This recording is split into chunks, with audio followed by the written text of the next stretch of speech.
sodomize, see your world through those blackened eyes. Shotgun, having fun, penetrate until you're numb. Do you see through it? Tear streaks, a bitter scream, one single word can destroy our dreams. High is high, and low is good. Beneath her nails, you'll find the blood. Do you see through it? The weight of her world is gone. Who could know why it's broken? Never told, never spoken. You're all alone, you're always lost again. All alone, you're always lost again. Lost again.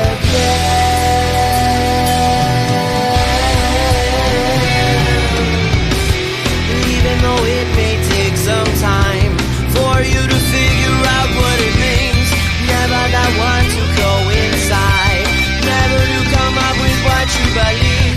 All of his fucked up life is gone. All of the things that you wanted to say, all of the time that you have sinned, can't seem to get you out of the rain. Do you see through it? The weight of her world is gone. Who could know why it's broken? Never told, never spoken. You're all alone, you're always lost again. All alone, you're always lost again.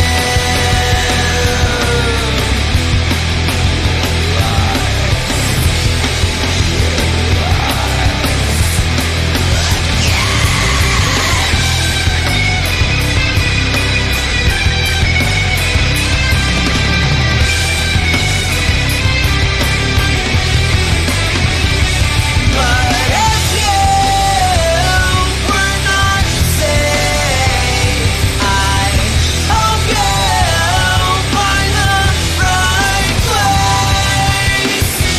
Wrapped in the dark impalement, heard beneath the wind's chimes, fallen like the frozen savior of our goddess, who never knew the truth of life, fallen like the ones who never had a chance, for the last man who stands, stuck, hidden beneath the sadness, where all that's left is gone. It's gone, it's gone, it's gone, it's gone, it's gone, it's gone. Who could know why it's broken? Never told, never spoken. You're all alone, you're always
Warning: this podcast features adult subject matter, adult language, and things not meant for children to hear.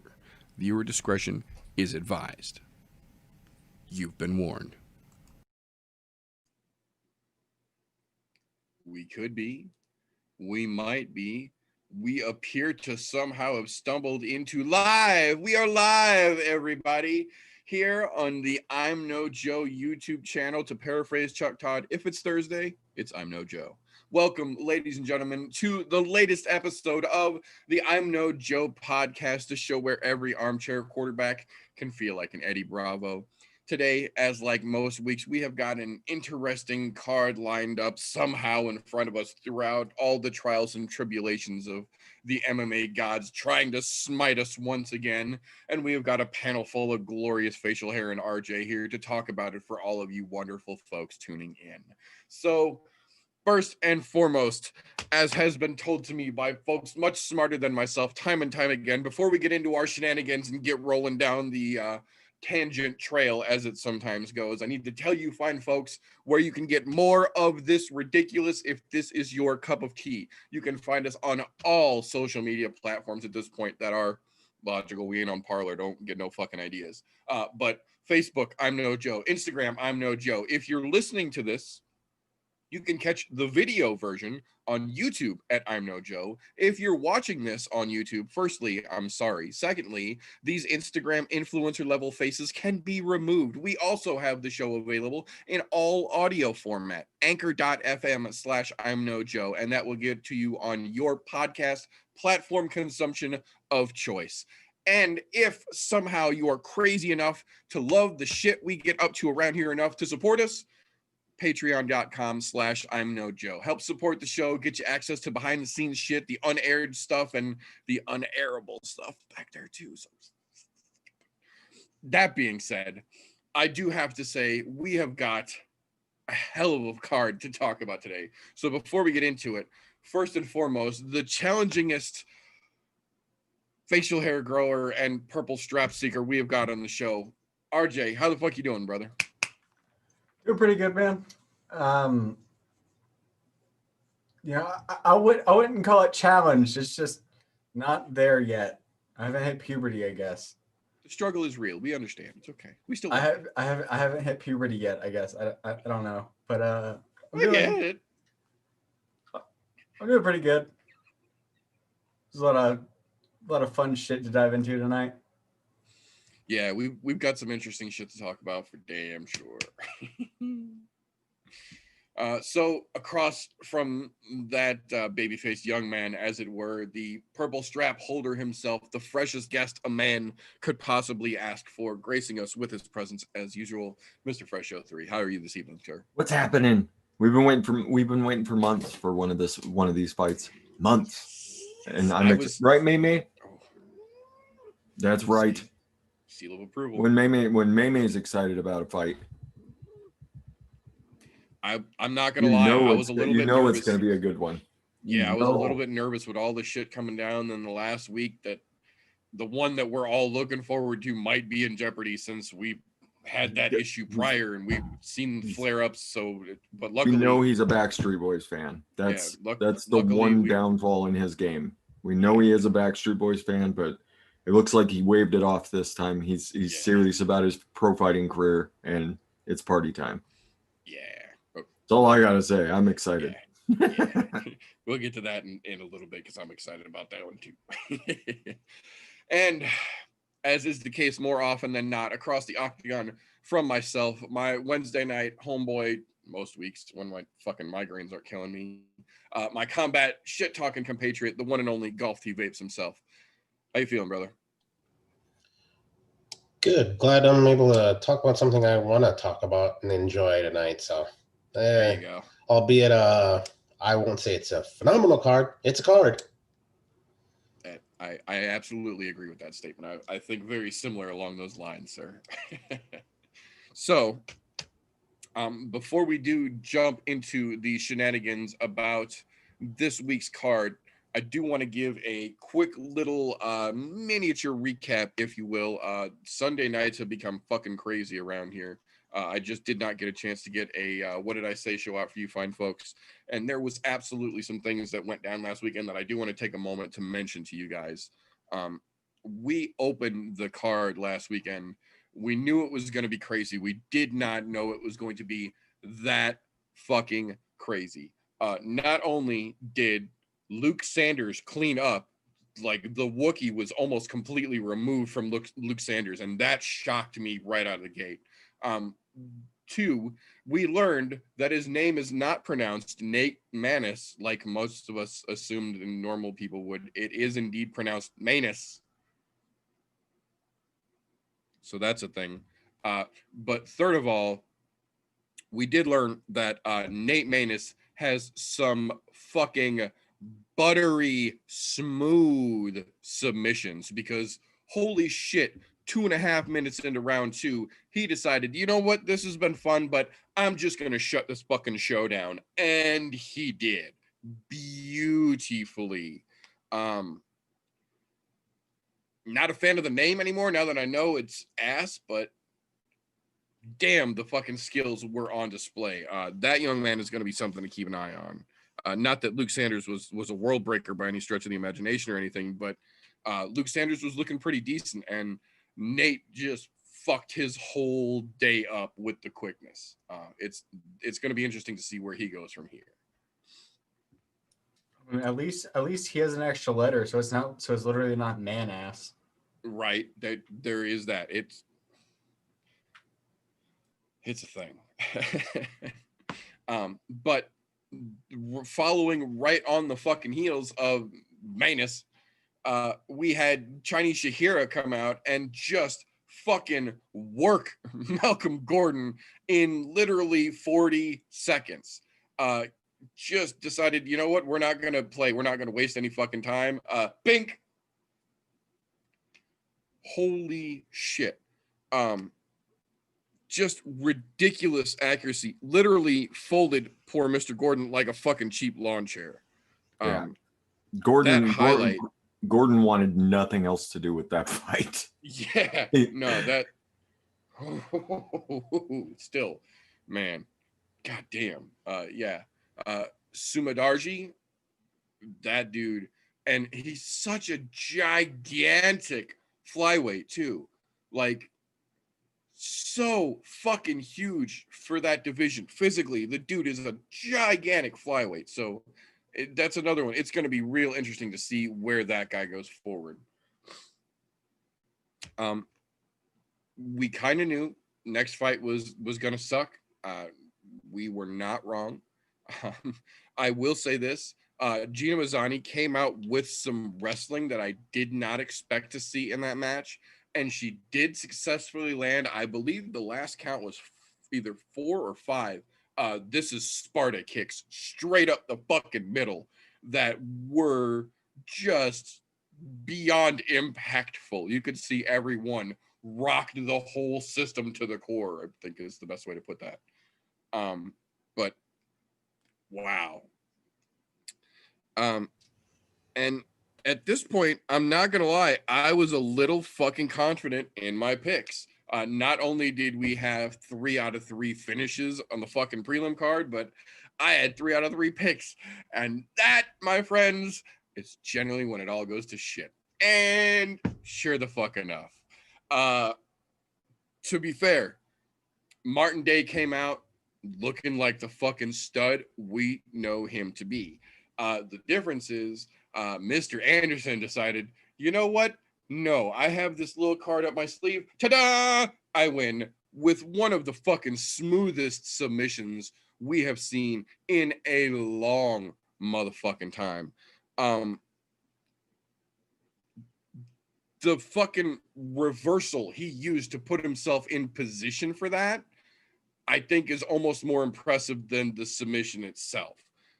Martin Day, great on the feet, clearly has work to do on his ground defense.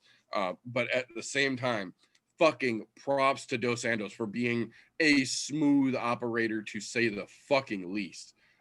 Both of those gentlemen, I think, are going to be very interesting to watch going forward. Fun little guys. They're not going to get any more boring. And I think both of them take a lot away from that experience. I think they're both going to be real fucking fun to watch going forward from that fight for sure. Bringing us into the main card. Shit stayed fairly fucking interesting all the way through.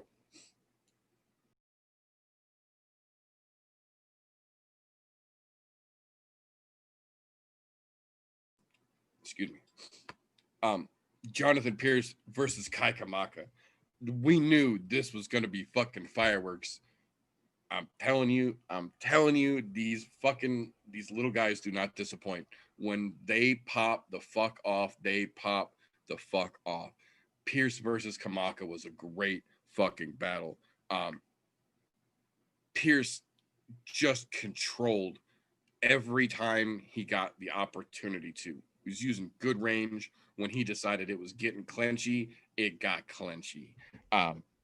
Kaikamaka is a fucking tank, but goddamn, Jonathan Pierce is making a fucking effort to become a thing now, and it's going to be real hard to deny him for much longer. I think Kaikamaka was ranked 16th or 17th in the quote-unquote global rankings. I say with air quotes for those of you listening.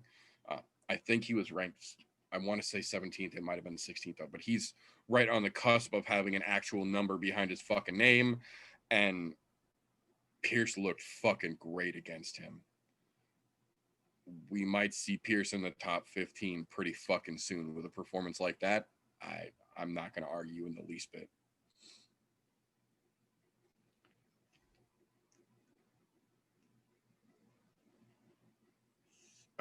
Oh yeah, that's right. Fuck that referee. I forgot for a moment. I apologize. Fuck that referee. When they went back and did the replay, there was 21 unanswered shots with the referee in close watching. 21 unanswered, unneeded shots. That's why people like me get so fucking angry watching the thing that I love so much that I do a fucking YouTube show about it. Because in a moment where someone sitting on a fucking couch somewhere with a bag of Cheetos in his hand can say how many fucking shots does he need to take, while the referee, who's the fucking professional paid specifically to intervene in a situation just like this, watches from bird's eye fucking view as the guy takes 21 shots he didn't need to, it's when I get a little fucking upset, because there's no accountability for these referees. Dana can't say shit and have any impact on it. The state athletic commission is the one who has to do something about a situation where a referee lets a man take 21 unanswered shots that he didn't need to take. So the only thing to do is to make it known that shit like this doesn't need to happen and shouldn't be fucking tolerated by making it vocal that the referee let that man take 21 unanswered and unneeded shots. So hopefully word gets out and the butterfly effect has a thing, you know. Just wanted to mention that part real quick because fuck him. Yeah, I think what it was me, you, and Fresh were in Zoom watching it. And Kamaka's hips are fucking firmly just grounded into the mat. He can't move at all. And he's on top of him, just fucking laying in hate. He can't move. 2, maybe 3. Yeah, it was, I remember we were all sitting there. It was like, man, that's excessive. It's excessive, the amount of shots that he had to take. Like, I mean, two or three, like you give the dude a chance to get his arms out, but there was no way. There was no way. Like everything was pinned. There was no way this dude was moving. You know, I could see up to like, I'll give the ref 10 shots. I'll give him 10 shots and say that, okay, you're giving the dude a chance to protect himself. But 21, as Meter said, 21 unanswered shots to the dome, like just to the side of the head, just taking it. And it was ridiculous. Yeah. It was ridiculous that the ref let it go that long.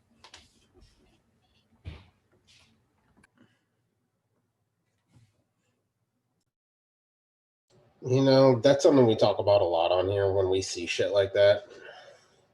There's got to be a point where someone outside of the athletic commission can take action against them. Like, tell the fighter himself, who just took those 21 unanswered, after he goes back and watches the replay, because they all do, win, lose, or draw, when you're a professional at that level, you have to go back, rewatch your fight to either A, tell how you fucked up, or figure out what you did good and what needs to be cinched up. When he goes back and sees that, he should have a legal right to pursue that referee for not protecting him. Because at that point, you literally have that guy's life in your hands.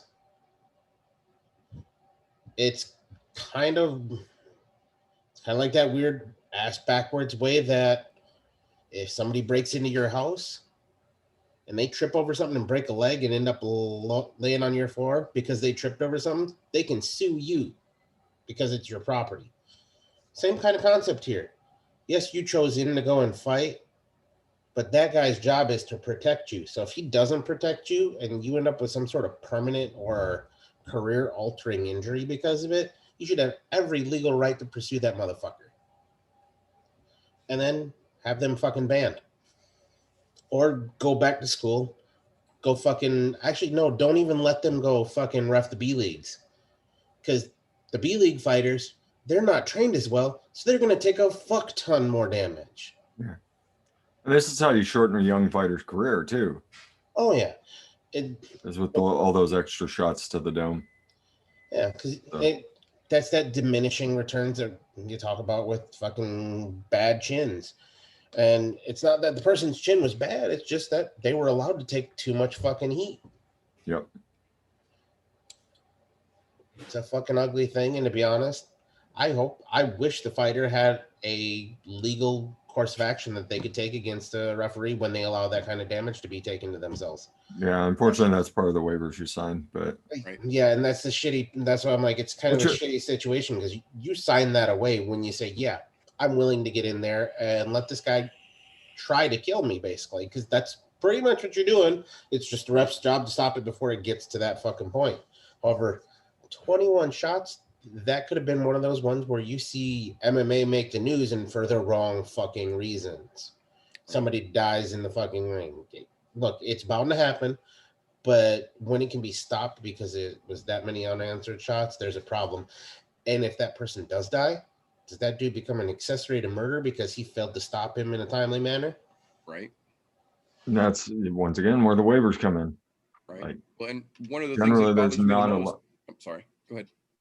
I was just saying, generally, there's not a lot of action you can take except for go on social media and say, "Hey, ref did this to me." Right. And I mean, all the UFC refs have been guilty of this. I mean, it's not like this is just a isolated incident and one ref's doing it, another ref's not. They've all been guilty at one time or another. Oh yeah. You know, it's all about, you know, the judgment at that time. And I mean, was he seeing something that we didn't? Did he see him moving his arms? I did not see that kid move his arms for every shot that he took because he was pinned. There was nothing he could do about it. Yeah, he couldn't answer. Yeah. Yeah. And so, you know, we don't know what the refs were seeing. So, you know, a lot of times we give benefit of the doubt when stuff like this comes up. But this was excessive, and they've all been guilty of it at one point or another. It doesn't particularly matter which one you talk about. So, right. You know, it's not like we can point at her. I mean, we have pointed at Herb Dean in the past, and he's actually been a lot better in recent memory about stopping things where they need to be stopped. But he was guilty. We can point directly at one of the best refs in the industry and say he's been guilty of it, of allowing people to take excessive shots. Like I said, he's been a lot better after he got called out. This is, you know, just one of those things that we need to bring up and be like, everybody needs to bring it up and be like, hey, dude, that was too much. That was way too much. That's exactly why I try and make a point to to give, granted, we're no fucking internationally syndicated fucking show or anything, but this is a platform nonetheless. This is one more platform where this is getting spoken about, because like you said, these guys don't have a fucking avenue to try and get this corrected. If a fight goes to the judges and one judge is completely fucking stupid and scores it completely wrong, they can file with the athletic commission to have someone go back and look at that. And if they confirm that that judge was fucking stupid and got his score completely out of his ass, they can rule that back to a no contest and get a loss removed from the record from incompetency through the judging. But if you get the shit beat out of you and you get fucking brain damage because you took, I don't know, maybe 21 unanswered, undefended strikes to your fucking head, and you get trackable brain damage, there's no recourse, because that happened by a referee that you had to sign a waiver that was supposed to be in there protecting you. You can't go to the athletic commission and say, what the fuck, dude? Like, I have no career now because this guy let me take, I don't know, 21 unanswered shots to my fucking head. Hopefully Facebook gets the word out for me. I also have a great little thing. So everybody wants cops to have like chest cameras, not refs.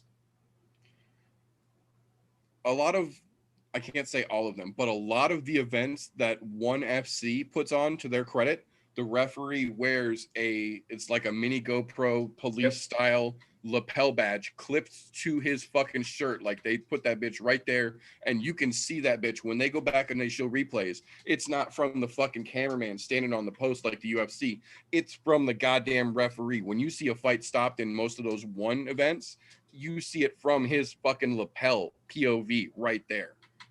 I wish every fucking professional, I say with air quotes for those of you listening, professional fucking MMA match required that of the fucking referee. I agree 100%. Police should absolutely have those, but so should referees, because they're just as much dealing with the possibility of life and death. Kids these days, I tell you, they fucking rile me up. Referees. Oh, but from there, we do have a couple more that they do warrant fucking going over real quick here.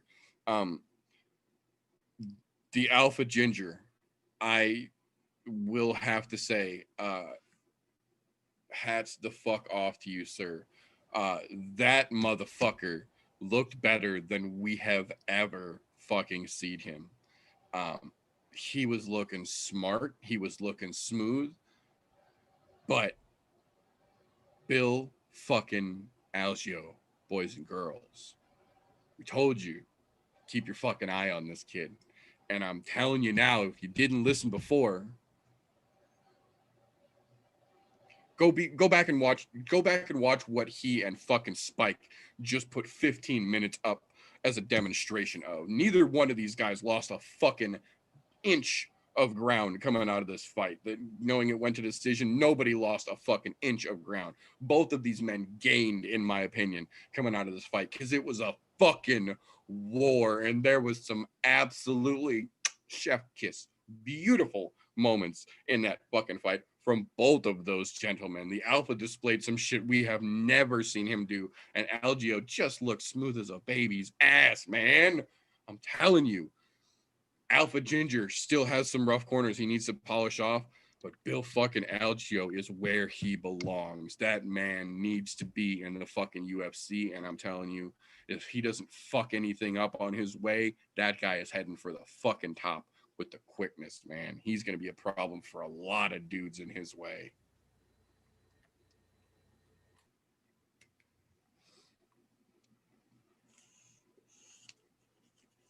Now, the interesting thing is that we had a 15-minute fucking war from these two fucking statuesque 145-pound little bouncy goddamn dynamos. And then the Imperial March starts and the big boys come out. And we unusual shit.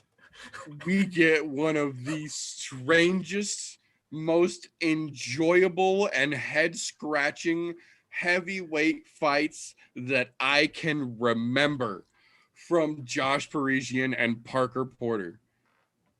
Parker Porter is, if Tim Sylvia and Tim Johnson had a love child and the facial hair was genetic, this is Parker Porter. Holy shit. If they did the fucking merge dance, like the fusion ha, I'm telling you, Tim Johnson,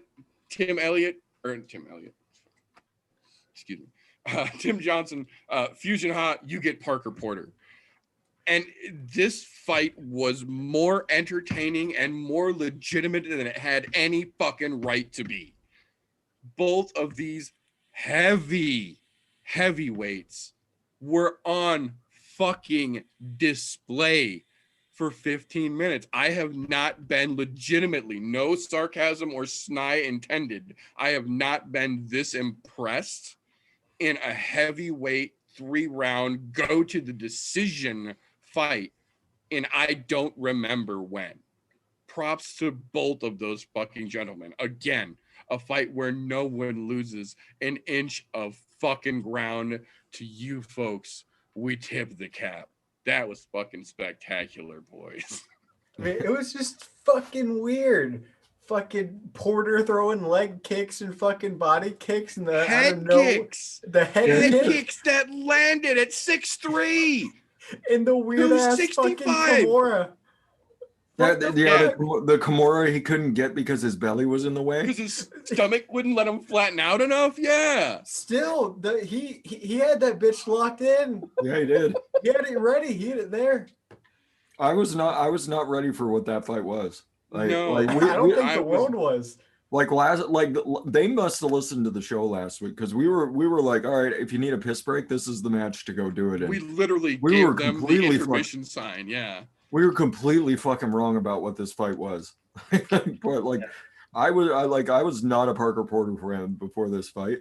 That dude convinced me. Like he was like that dude just he's an old school heavyweight fighter. He's put your head down and go straight ahead. But here we go. And he did it for all 3 rounds. But I mean, he was throwing all sorts of shit in there that you're like, what? Like, wait a minute, where did that come from? Like the head kick popped off, and all of us are just like, oh no, no. That was the drop the bowl of popcorn moment. Like, what the fuck just happened? Yeah. He's 6'3", and he threw a head kick, and it landed on the money, and it rocked him. What the fuck? Yeah. Took him down, laced him up with a beautiful Kimura, but he could not finish it because his belly was in the way. He couldn't flatten out quite enough to do it. It was just a glorious 15 minutes of just 2 dudes just going after each other, and Parker Porter impressed the shit out of me. I'm picking him no matter what until he gets laid out like hard. I'm picking him no matter what. You know, considering how bad we talked about them and looking back at it now, go back to Parker Porter's first fucking fight in the UFC. He looked like fucking dog shit. Yeah, they earned what we said about him last week. They did. And prior to the fight. Here's this is where I'm gonna have to say I think I know what happened, because this was only his second fight in the UFC. I think the big lights got a hold of him the first time, so he didn't show what he was capable of. And now we're seeing what he's capable of, and there is some fucking potential there, where we could see some highlight stuff out of him. And I say could because I'm not going to say they both looked fantastic during this, but it was fantastic. There was glimpses. There was glimpses there where you were like, "Oh, look at this motherfucker." Yeah, I'm thinking he's got some more tricks up his sleeve that we're not aware of yet. And I think after he cinches a couple holes, he very well could be a problem in the heavyweight division, which will be fucking nice. New blood in heavyweights never makes me sad, especially when it's fucking quality like this. We saw, to their credit, we saw Saturday night a better performance out of these 2 unranked fighters than we did in Lewis versus Ngannou, who were the #1 contenders.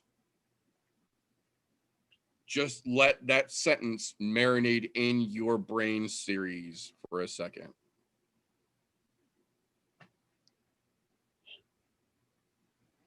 I don't remember the last time I was so happy to be wrong. I'll put it that way. I'm very interested to see where both of these gentlemen go forward. I haven't been so happy to actually watch a heavyweight fight. Right? It's been a minute, yeah. But moving along from the People's Co to the actual co-main event, man, again, I'm not trying to toot my own horn, but fucking toot toot when we fucking told you guys these fights were gonna be fucking on. Baeza versus Sato came out and was, oh shit, from the get-go. That was razor thin going back and forth. Those boys were out there getting the fuck after it.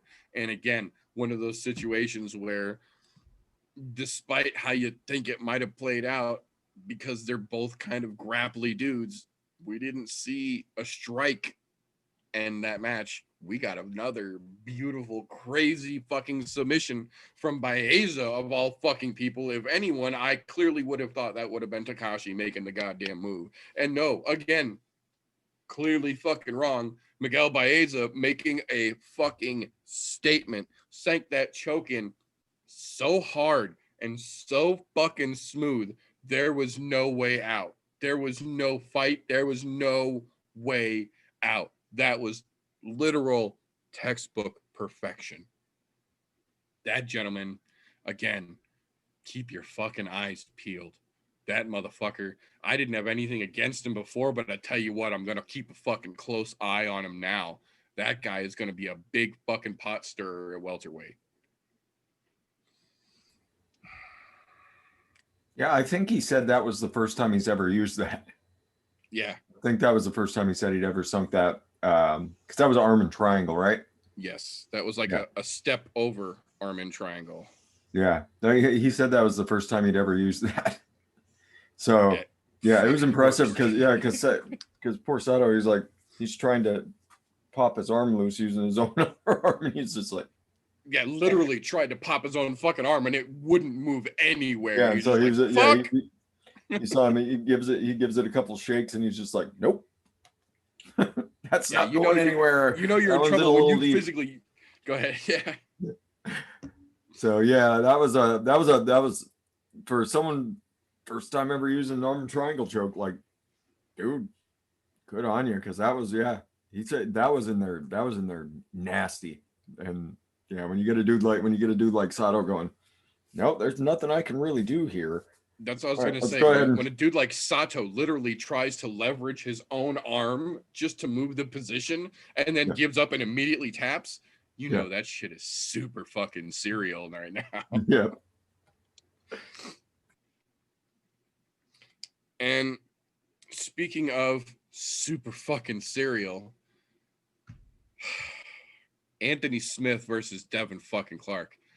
I like Devin Clark. And I think, again, this is one of those situations where Devin Clark doesn't lose. Anthony Smith just reminded motherfuckers who he still is. Because he had a bump in the road there where I think even he forgot who the fuck he was. But Anthony Smith, Saturday night, that fucking light bulb came back on and he remembered who the fuck he actually is.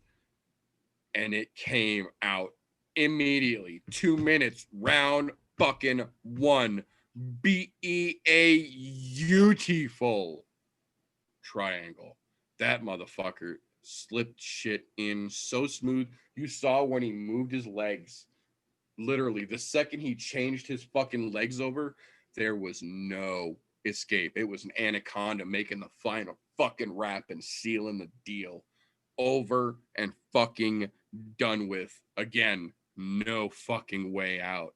Anthony Smith said himself, I just needed to remember what it was like to win, to remember who the fuck I am, and now I remember. I'm not trying to rush back to a title fight. I'll take anything they put in front of me, but I remember who I am again. That's the statement we were waiting to hear. That's what we were waiting to find out. Did he break, or did he just need something to spark? fire's going again now. We saw it. That motherfucker is ablaze, and I'm fucking happy to see it. That man has a lot of work to do and a lot in his future, as long as he's back on fucking track, and it looks like he is. I'm happy about that. That was fucking beautiful. Not to mention the attempt at a twister. As I'm sitting there on the couch with my son sitting next to me, I'm trying not to scream because he's passed out. Because I'm like, he's going for a fucking twister. Anthony fucking Smith is going for a goddamn twister. You never see that in light heavyweight. Ever. It's usually the small guys that try that shit. Yeah. Yeah, that's what I was gonna bring up is the triangle was beautiful. The fact that he was going for a twister there for a minute though, it was like, is he gonna get it? Like he's got him pretty well set up for this. Like he could lock this in. He almost did too. Yeah. He was fucking close. He was real fucking close. When I was watching it after I watched it back a second time, where he would have gotten it, but where he fucked up is instead of just slowly working his left hand free, he let go of the arm over his head to try to pull his other arm out, and that gave him a chance for that reversal, which in turn ended up in a triangle. But had he have just let himself slowly work out, he wouldn't have been able to get top position and go to the triangle. He would have got twister finish instead. Yeah. And then he would have had the right to say, I want camo shorts too. I agree, which would have been spectacular in the moment.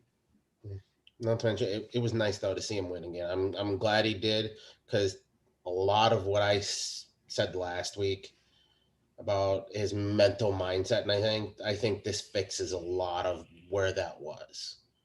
I still think he had that mindset going into the fight, because when you listen to that post fight and said, "I remember now," he still had that fucking. There was still a block there. I think this is enough to break that dam wide open, and I think we're gonna start seeing a lot of the Anthony Smith we fucking know.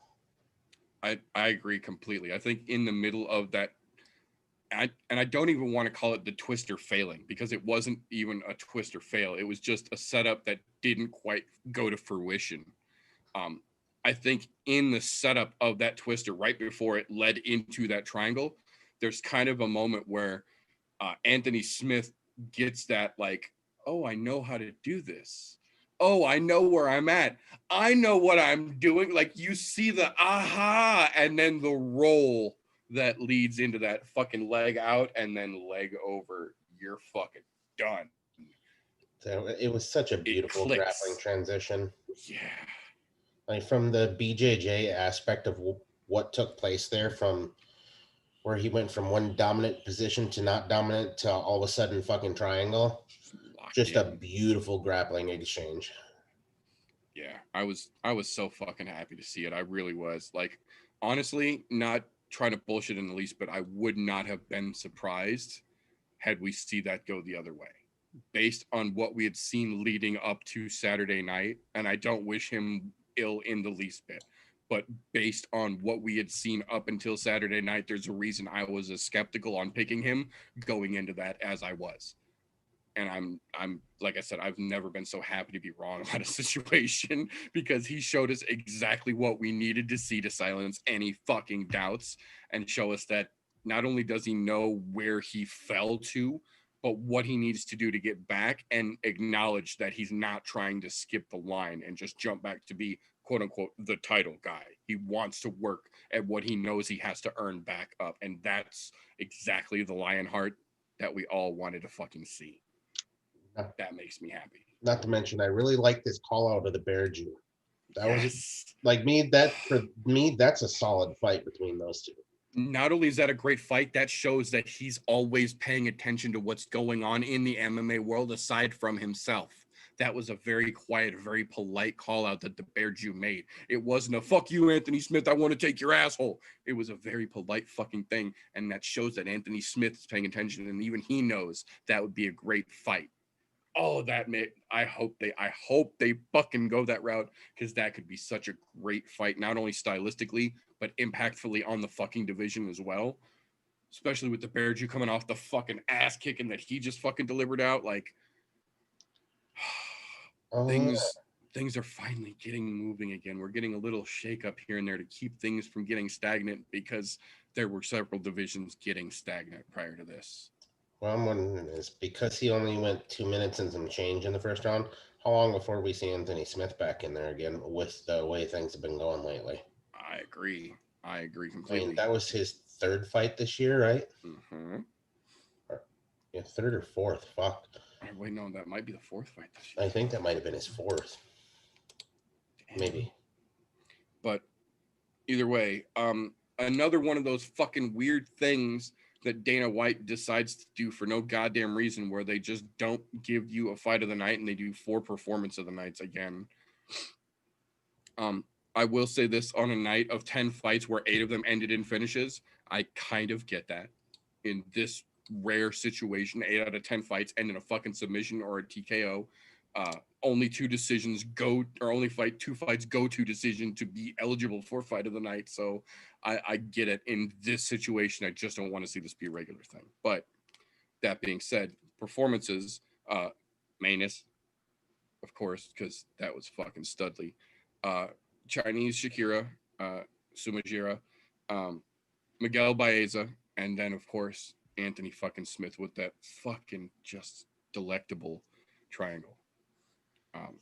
Absolutely fucking beautiful performances by all of those gentlemen.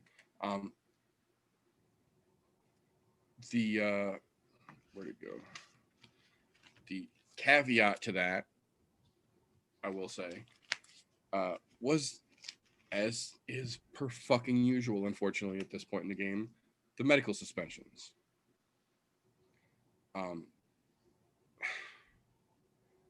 They make me angry so fucking often.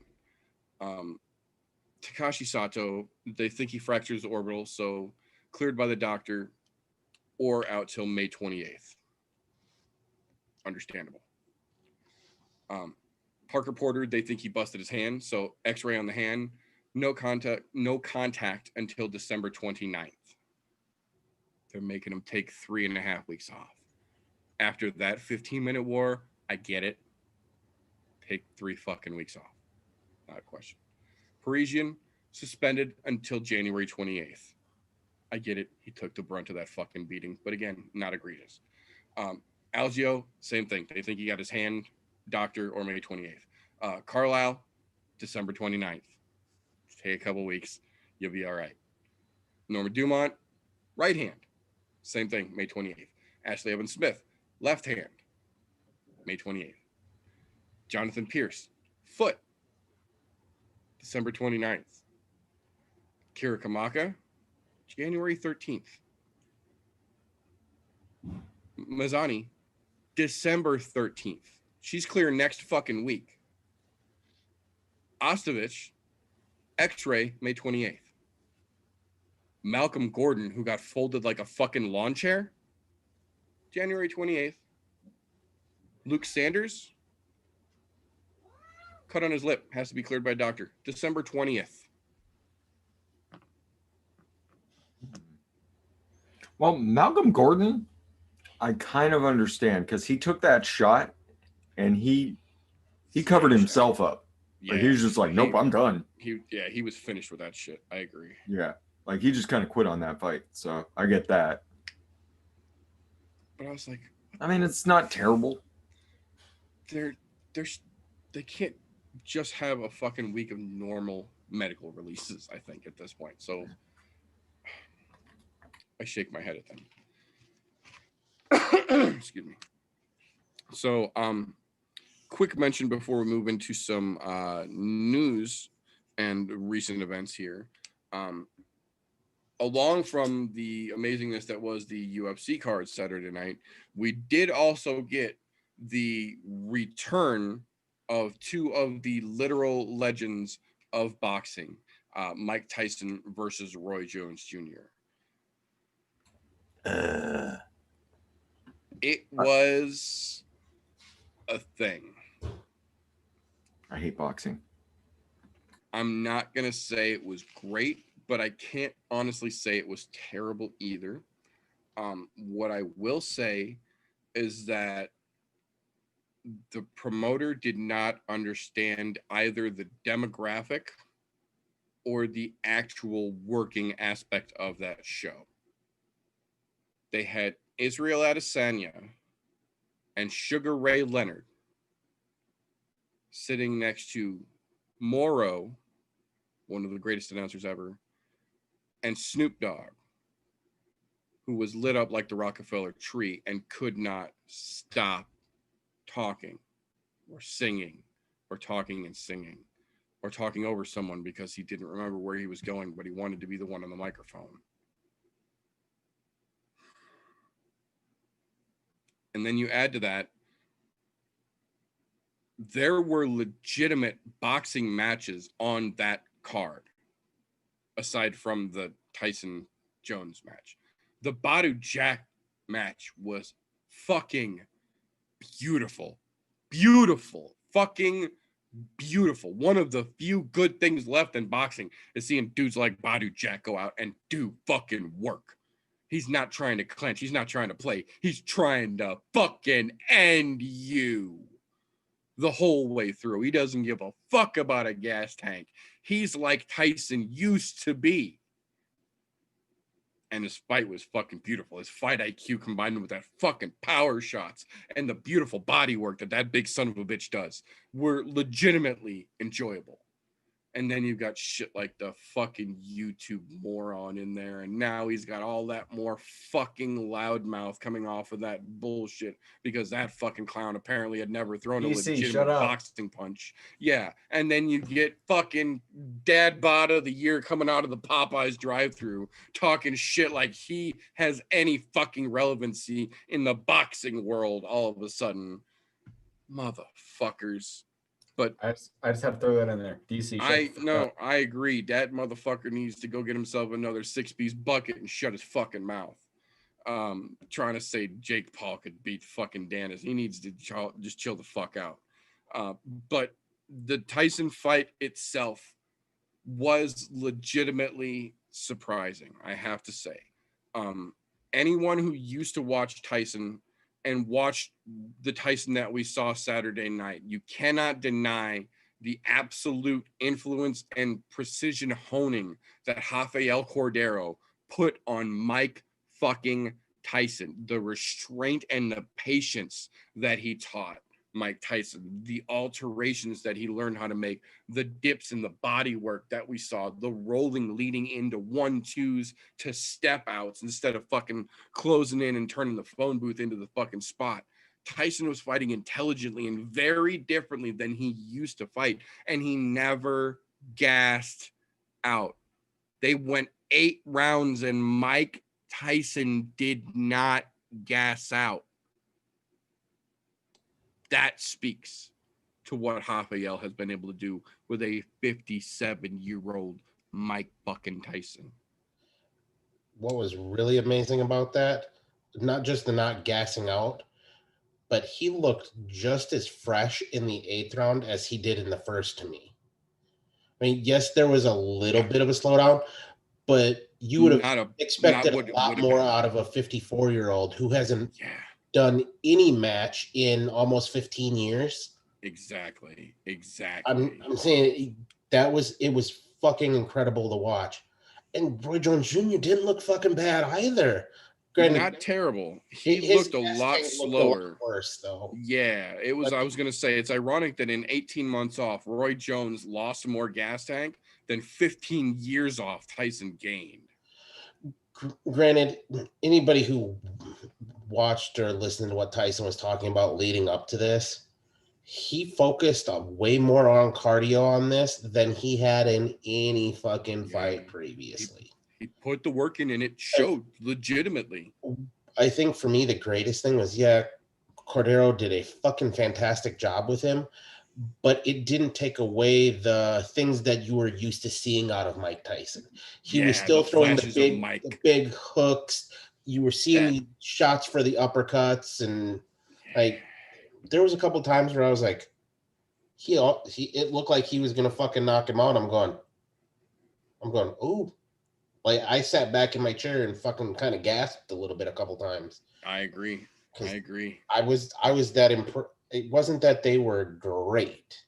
I mean, they were great at one point. Right. Let me rephrase this. They were great at one point, but they're also both 25 years past their prime at least. Right. Compared to what we expected based on the years since either one of them was in their prime, they looked great. Yeah, they looked phenomenal. And to be honest, that is a fight I would watch again. If they wanted to run it back like they said in the post fight, or Tyson said he'd love to run it back, that's great. Yep.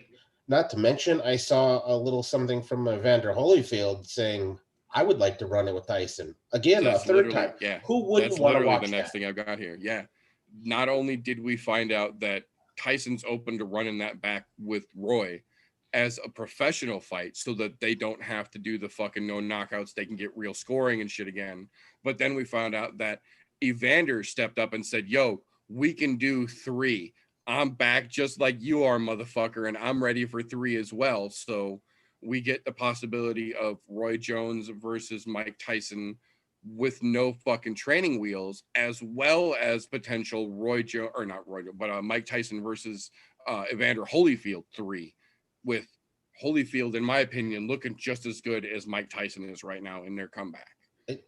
He's got footage out as well, if you folks haven't seen that.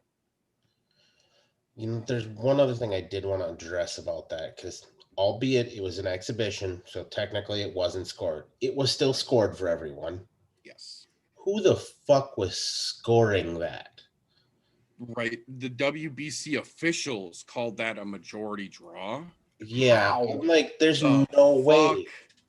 Tyson landed way more fucking punches than 7 million more body shots alone. Shit. He worked Jones's body so fucking bad. Oh. I wouldn't be surprised if he pissed a little blood the next morning. How many times he fucking hit him in the liver? And just overall ring control. Yeah. Tyson. Yeah, Tyson held the fucking center the whole fucking time and pushed it where he wanted it. I agree. Yeah, but you know, it was just an exhibition, so it didn't really fucking matter. But it makes me concerned if they go and they do it for real. I'm going, how are they gonna fucking score that? Because that would be pretty fucking shitty. Well, and the other part of it is that you also have to remember, and I both love and hate that we found this out, but we did find out after the fight was over that if this does go to the point where they try and start this legitimate Legends League, that won't be the same Mike Tyson that we saw Saturday night that we'll see in the next bout. Because if they start this Legends League and they have to start doing a USADA-like testing regimen, Mike Tyson will not be able to literally smoke a joint before he gets into the fucking ring like he said that he did. And he won't be able to turn around and leave the ring and go smoke a joint as he's taking his gloves off, like he said he did. I fucking love that he did, but that's something you only get to do if you're doing an exhibition match and you're not in the competition, you're not in the testing pool to be verified, because you're being actually regulated and sanctioned by the WBC, and this fight really fucking matters. So if they do start that Legends League and we get the legitimate Holyfield versus Tyson 3 full on, it's not going to be that Mike, because he doesn't get to smoke a joint before he gets in the fucking ring if he fights Evander for real. Or if he and Jones run it back and do it for real. You don't get to smoke a fucking joint. This ain't the fucking UFC. You don't get that lenient. And we'll talk in a minute about how the UFC ain't even the fucking UFC right now. Yeah, so, and to be honest, I don't think that would be good for him. Yeah. In the way that he has developed his life, I agree. Well, and also look at the restraint that he showed in there, because there was a couple times like he made that accidental body shot after fucking the bell. I think it was round 2 or 3. 3, I think. Yeah, and he immediately fucking apologized. Like, hey, sorry. Right away, yeah. Yep. And so, like back in the day, there's no fucking way he would have apologized. He'd have mean mugged him for it. Yeah, he'd have been like, "What, bitch?" Yeah. Well, obviously, that stuff is definitely helping him, and it's kept him calm. Even through the whole thing, he was happy, smiling. Smiled, yeah. He smiled the whole goddamn time. He was enjoying it, and I'm going, happy Tyson. I think if they do it legitimately, that's going to take the joy out of it for him, and I don't want to see that, because you know what? I enjoy watching them do it. And I like him watching when he enjoys doing it. Yeah. And the thing with that is if you take the enjoyment out of it for him, and then it's like he's being forced to go back into the testing pool and do all the other bullshit that goes with a legitimate fight, I think that's going to take the fun out of it. And then I think we see that bad side of Tyson come out again. And I don't want to see that, because that bad side of Tyson is what happened to Evander Holyfield's fucking ear. I agree. And if you even consider a possibility of the two of them going back for a run on a third of that fight, which, to be fair, has potential to still be a spectacular fucking fight. It really does. Tyson no holding back against Evander, back at it again. That could be fucking fantastic. It really could. As crazy of a sentence as that is to say out loud, it still could be a fantastic fight. But it's not going to be that same Mike that we saw Saturday night if they do it the way they're talking about doing it. And I think that changes everything. I really do. To be honest, I say let him run the Legends League, but just keep it the exhibitions. Keep it exhibitions, man. Let Tyson smoke his fucking weed on the way to the ring. Look how fucking happy. Think about that. Look how happy Mike fucking Tyson was. Smiling in the fucking squared circle. I think my favorite part of that was, outside of him enjoying it so much, he didn't change anything about the way he had boxed before, other than the few tweaks that Cordero made. And what did he do? Still the same black fucking silk trunks. I was like, yeah. Classic Mike, baby. I was like, it looks right. It felt right. Yeah, there was some tweaking. You could tell he's older. But it was fucking Mike Tyson. And for a generation of people that are now starting to get into anything boxing, MMA, where they're starting to watch this stuff, this was a great chance to see one of the greats in action without any of the downfalls of all the crazy shit that had happened before. So they actually got a taste of, hey, this is why this guy was fucking great. And you could see it still. No, it's not to the same level, but you could still see it. And you could still see it in Jones too. Not to the same level, but you could see it. Although I don't know what we saw from Jones, quite frankly, except for taking a shot from Tyson. Every time he took a body shot from Tyson, he clinched the fuck up for the rest of the round. So, I mean, Roy Jones Jr. did not look good in there. Tyson looked like a new man, though. I will say that he's still working that ferocious body attack of his, but he was patient. He wasn't overly aggressive. He picked his spots. Like that was a new Tyson. Yeah, that's the older, more mature Tyson. And it was nice to see Tyson back in action. I still remember his fights. I still remember his fights. Tyson. I think that's the biggest part. It was a thinking Tyson, not a just instinctual Tyson that we used to see. There was some thought behind it, and that could be scary. Like imagine if Cordova could have gotten his hands on young Tyson. Oh my God! When fucking Sal first fucking died, when Customato first fucking died, if he'd have hooked up with Rafael Cordero back then, holy shit, what we could have fucking saw out of that fucking guy, dude. Not to mention, he does a better job of teaching his fighters to turn it off when the fight's over. Like, you go back and listen to Tyson now when he talks about his old fighting days. They never taught him how to turn off the kill instinct. They just left it on the whole time. That's why he did so much erratic shit. That's what fucked him up. Yep. Yeah, and he's a Mike Tyson has actually turned into a pretty darn incredible human being at this point. Great human being in my opinion. Yeah, believe it or not. Yeah. But as bad as that, if you had told me 10 years ago that I would actually like Mike Tyson as a person, I probably would have laughed at you. Right.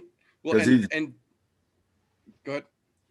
I mean, he did some horrendous shit to people, like really bad shit, and like he got his life under control. He learned to turn off the violence, and like he turned into the kind of the person that he was as a kid. Like you hear people talk about Tyson as a kid, like he wasn't before he started getting involved in street shit and before the promoters got their hands on him. He just kind of wanted to play with his pigeons and be left alone. And at this point, like he just wants to sit on his roof with his fucking pigeons, smoke a joint, and be left alone. The fuck alone, yeah. I agree. I mean, he does a lot for charity. He's constantly doing these things. He's constantly stepping up for causes. Like he's a good dude these days. his whole check Saturday went to charity. He donated every fucking penny. He didn't take a cent from it. He said, I'm not doing this for the money. If I was, I wouldn't have done it the way that I did. I did this for the love of the sport, and donated his whole fucking giant ass check. Yep. So yeah, Tyson was good on Tyson. He won that fight. Yeah. That's all I got to say. It was obvious he won that fight. And the one thing that I will, again, I try and make a point of fucking living this as much as I say it. Despite how I feel about a person, I try and make a point to give credit where credit is due.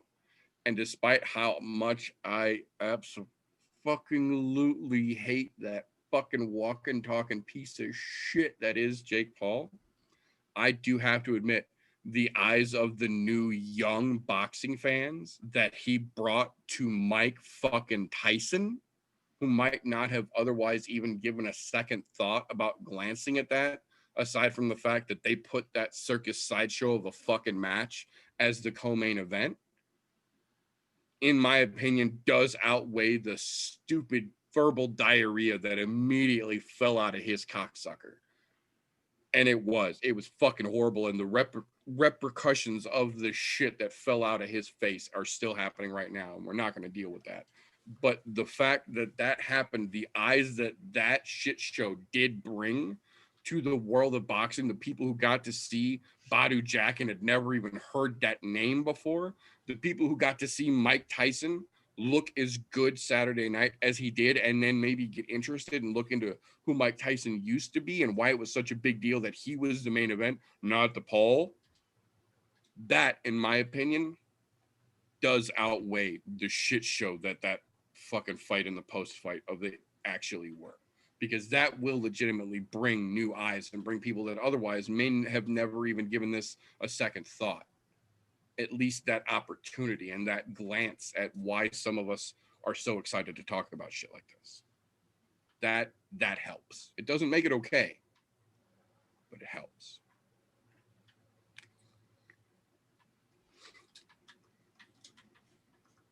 So there are a couple of interesting things I do want to run down here real quick before we break into our meat and potatoes and try and crunch this out. We did get the announcement yesterday. They have officially, they being the Nevada State Athletic Commission, have officially reversed the Nico Price versus Cowboy Cerrone from a draw to a no contest, because Nico Price has officially been suspended 6 months for an in-contest cannabis violation. He had not smoked in a week and still got a violation for too high of a level on fight day, and ended up costing him, I believe it was $8,400, and it overturned a draw into a no contest.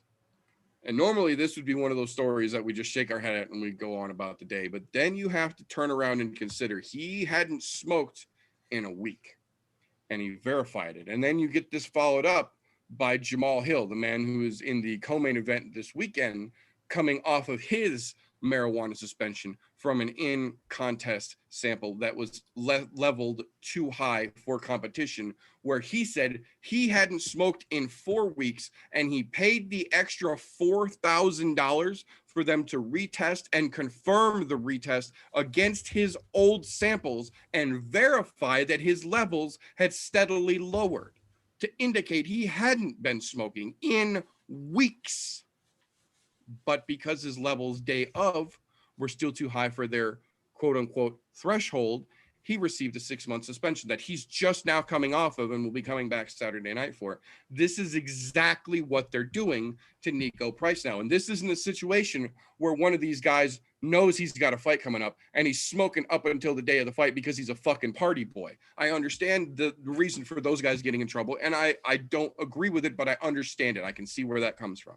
When you have a guy who's willing to pay you thousands of fucking dollars out of his money that's in his pocket, because he hasn't even gotten the goddamn fight yet. He's taking thousands of dollars out of his own fucking pocket for you to retest and confirm and then verify that he has indeed not been smoking marijuana in multiple times now, weeks for Jamal, and now at least a week for Nico Price. The levels were declined. He wasn't smoking leading up to his fucking fight like you told him they were supposed to be able to do. As long as you don't smoke the day of. Those are Dana's fucking words. This is now the second in a row just in 2020 where we have a guy in a legal state doing a legal thing and abstaining during the period you told him he needed to abstain to, and testing like he was supposed to do that you told him he'd be okay with. And now he's out money and he's suspended and he's losing the chance to work.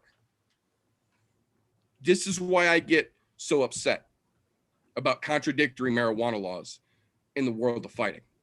If you're going to make marijuana a violation, it needs to be illegal. If they can go to Walgreens and buy a diuretic, but it's illegal, and they can go to the dispensary down the street in Vegas and buy weed, but it's illegal, how is it the same fucking thing here? How is it legal for you to do one thing that's illegal? Using diuretics to cut weight is not an allowed thing.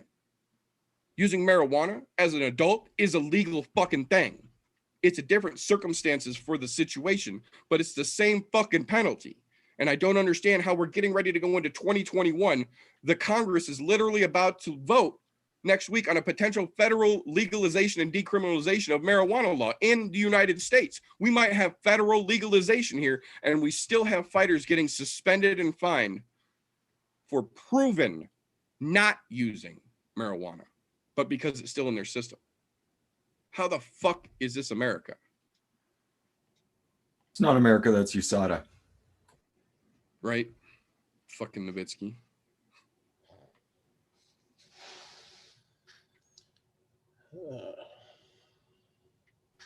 But he goes out for 6 months, so they need to do what like Ohio is doing, because Ohio Athletic Commission, it's not legal inside the state of Ohio. Right. Completely fucking illegal. They'll test you 2 weeks before, and then the day before your fight. If your THC level has dropped significantly between test A and test B, it doesn't fucking matter. Yep, which is the way it should be. If you can verify your levels dropped to prove you weren't using it, that should be all you fucking need. Yeah. There's your proof. You proved it. They do that with all controlled substances. Like that's their thing. If you have a prescription for painkillers, that can't be over a certain fucking your threshold still exists. Yeah. That can't be over on the day of. If it is, they want to know fucking why. Right. Which makes fucking sense. Ironic, ain't it? Again, pro-am. Right. But that being aside, I could spend 3 fucking hours just going off on that fucking subject. So we'll fucking let that be what it is for now and see where that goes. Excuse me. We did get an announcement that I will say I did get a little bit excited about, and then I laughed way more than I probably should have when I thought about it for a second.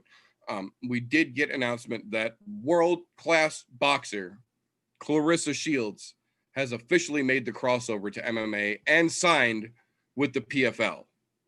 Not the UFC, where she said she was going to sign so she could fight Amanda Nunes, where she would dominate her. She signs with the PFL, and not just signed with the PFL, made a special sign with the PFL for non-tournament fights. She's not entering the 2021 season. She's basically setting herself up for exhibition matches with PFL contestants. She's taking her baby steps.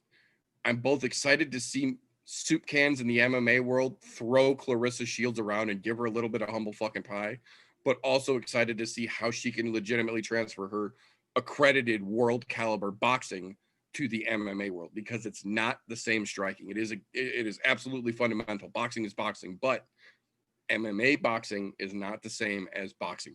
There are subtle differences. There are differences in the way that things work. There are differences in the way you have to set things up, and differences in the way that setups work in the two. So I'm interested to see how she makes that whole transition, and if she does indeed use this as the experience she will ultimately need in the MMA world, if she does decide that this is where she wants to stay, like the shit that she talked led us to believe. So I'm not going to give her a full ha ha ha fuck you just yet, but I am going to say if this isn't the baby steps that it should be for you to get towards that Nunes fight that you said you wanted, you're going to be a laughing stock real quick, and you're going to get ragdolled and run right the fuck out of the sport. But let's wait and see, because this could be great or this could be horrible. I will give it a chance. I think the word you looked for is hilarious. By the time she figures out if she wants to be in this sport, like, there's a pretty good chance that Amanda Nunes is going to be gone and have no interest in coming back. Yep. So yeah, she's already talked about that. So she's talked about it on multiple. She's talked about it for multiple fights in a row. For a bit, yeah, for a bit now. Yeah. So I mean, yeah, but they be ducking. I was gonna say, then again, we'll see. Maybe she just literally wants to get 1 or 2 fights in to see where she's at in the training she's been doing that we don't know about, just to see where she sizes up yet. And then she's ready to, because like I said, she's not joining the 2021 season. This is a non-tournament contract. So we'll see. We'll see. That being said, we did get a pair of shitty but interesting announcements leading or pertaining to both this weekend and next weekend's cards. In terms of this weekend, Kevin Holland got himself a ticket to the Backstreet Boys reunion. Oddly enough, it got him out of this week's fight with Jack Hermansson,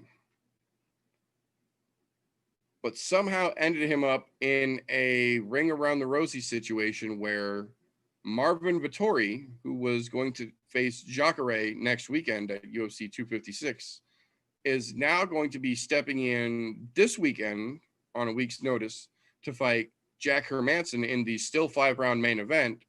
And Kevin Holland, though confirmed positive with the Backstreet Boys right now and unable to fight this weekend, is somehow cleared to step in next weekend in Marvin Vettori's place to take on Jacare Souza at UFC 256 next weekend. That fight will get canceled. Well, Jacare already had his Backstreet Boys, so there's no risk at this point. Yeah, but it's not the risk for them; it's the risk for the ref and everybody else is right. there. So I have a feeling that gets shot by the wayside. I don't think that fight's going through. I agree. I'm curious to see if it comes to fruition, but as of now, I mean, that's Dana's it could have been a false positive, or he could have been one of the no symptom guys, or yeah, what. They think he's asymptomatic. So yeah, I mean, as long as he comes back with three positive, three negative tests, he'll be okay for the fight. I just don't see it happening though. I don't know, but big misconception though. Like, just because someone's had it doesn't mean they can't get it again. Yep, exactly. Ask Brandon Ayuk of the San Francisco 49ers. Yeah, no little shit. bastard with stuff going out.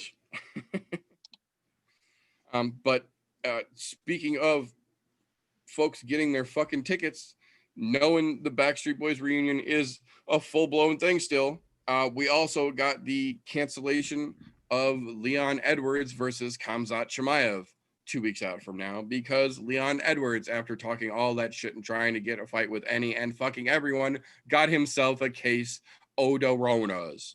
So he is now officially out. And as of right before the show last I checked, I have no mentions of intending to rebook that fight. So much like every other fight Leon Edwards has managed to stumble himself into in 2020, that shit ain't happening either. So yeah, Leon goes back on the goddamn shelf. And now, ironically enough, what the fuck are we going to do with Khamzat for the rest of 2020? You know he's getting another fight.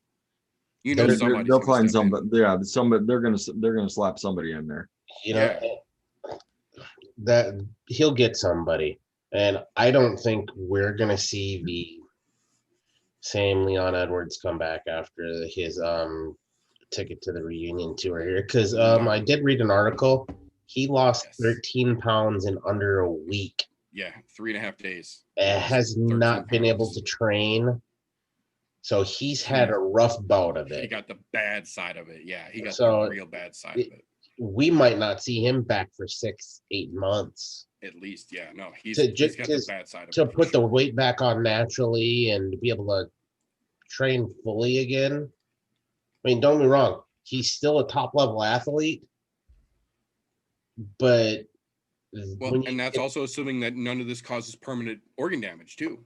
Yep. He just lost 13 pounds in 3.5 days in the opening bout of him dealing with this very serious fucking illness.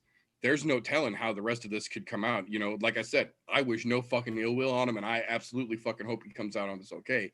But opening out with 13 fucking pounds lost in 3 days is not a good fucking sign.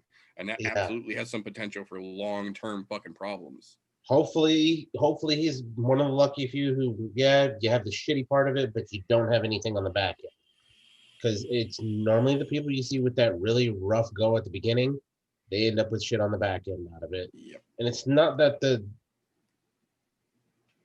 tour itself does it to you. It's that loss in weight that causes your organs to do fucked up things. And that's shit where you gotta run through dealing with it. Yeah. Yep.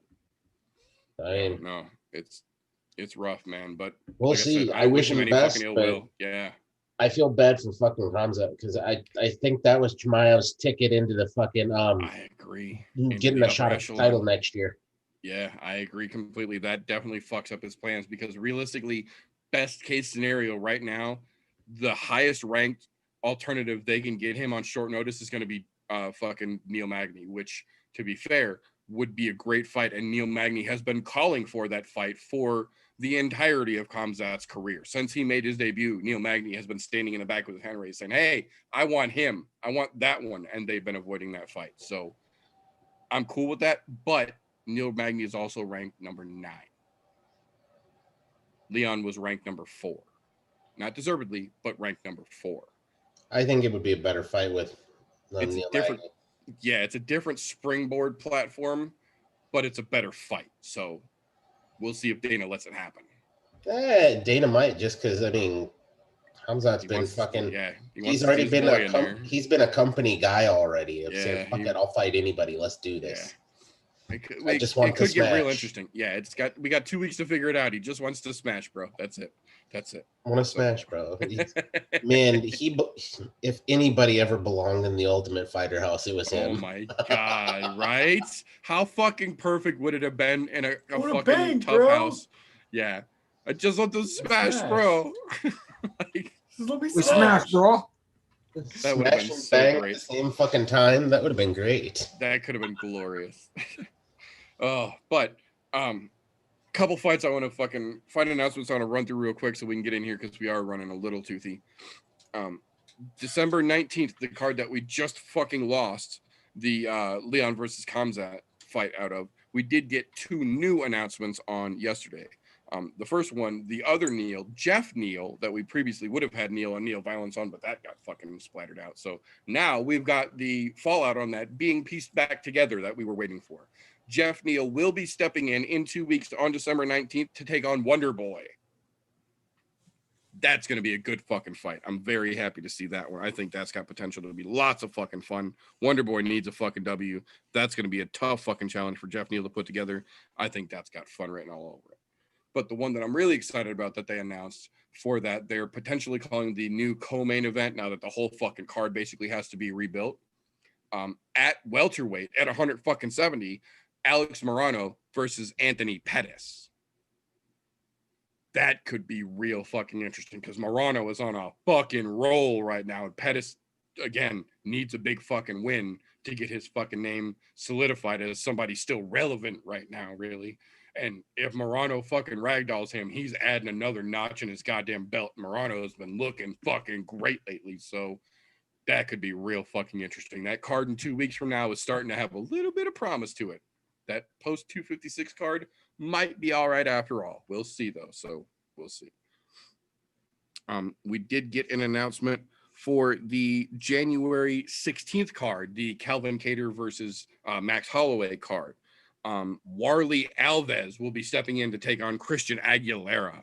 That's going to be a fun fucking fight to watch as well. That whole fucking card is going to be spectacular. Calvin Kattar versus fucking Max is going to be such a great goddamn fight. I'm so fucking stoked to talk about that one in a couple weeks.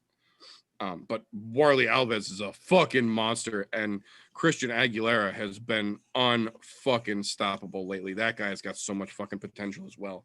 That fight's got lots of fucking fun written all over it. We did get an official announcement for a rebook we were interested if they were going to do or not. The February 6th card will now have rebooked added to it Diego Ferreira versus Benyel Dariush.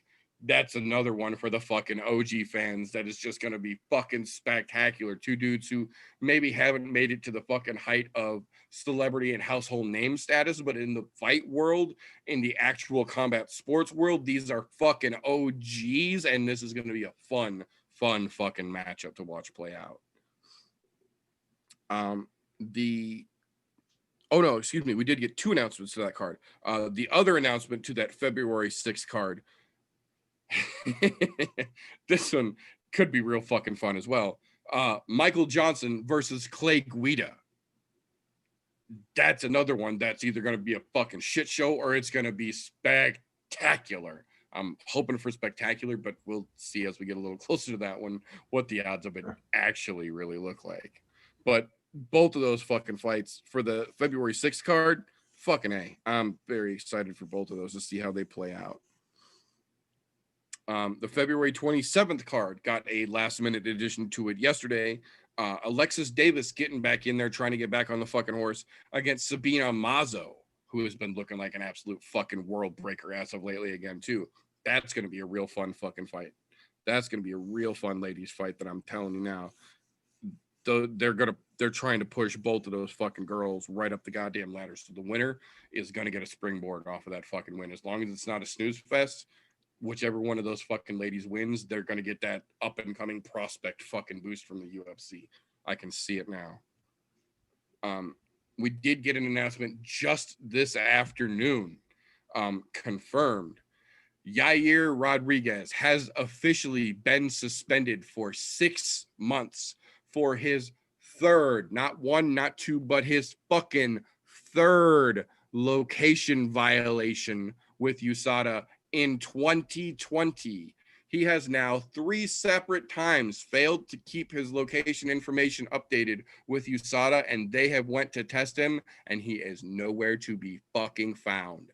3 goddamn times this year alone, and USADA said, it's in your fucking contract, pal. If you want to compete, we need to know where you are so we can test you without you being in competition to validate your cleanliness in terms of competition. And if you don't fill out the paperwork and we come to test you, you ain't there. That's the same as pissing dirty. That's 3 just in 2020. So USADA said, sorry, bitch. Time for a little slap on the fucking wrist. 6 months suspension and a fucking fine. And he was, again, in talks to have big fights coming up in the beginning of 2021. Not no more, motherfucker. You ain't doing shit till third quarter at best 2021. And it's your own goddamn fault for being stupid. Was it being stupid, or was he doing something he's not supposed to be? Right. Yeah, well, that's a very good point.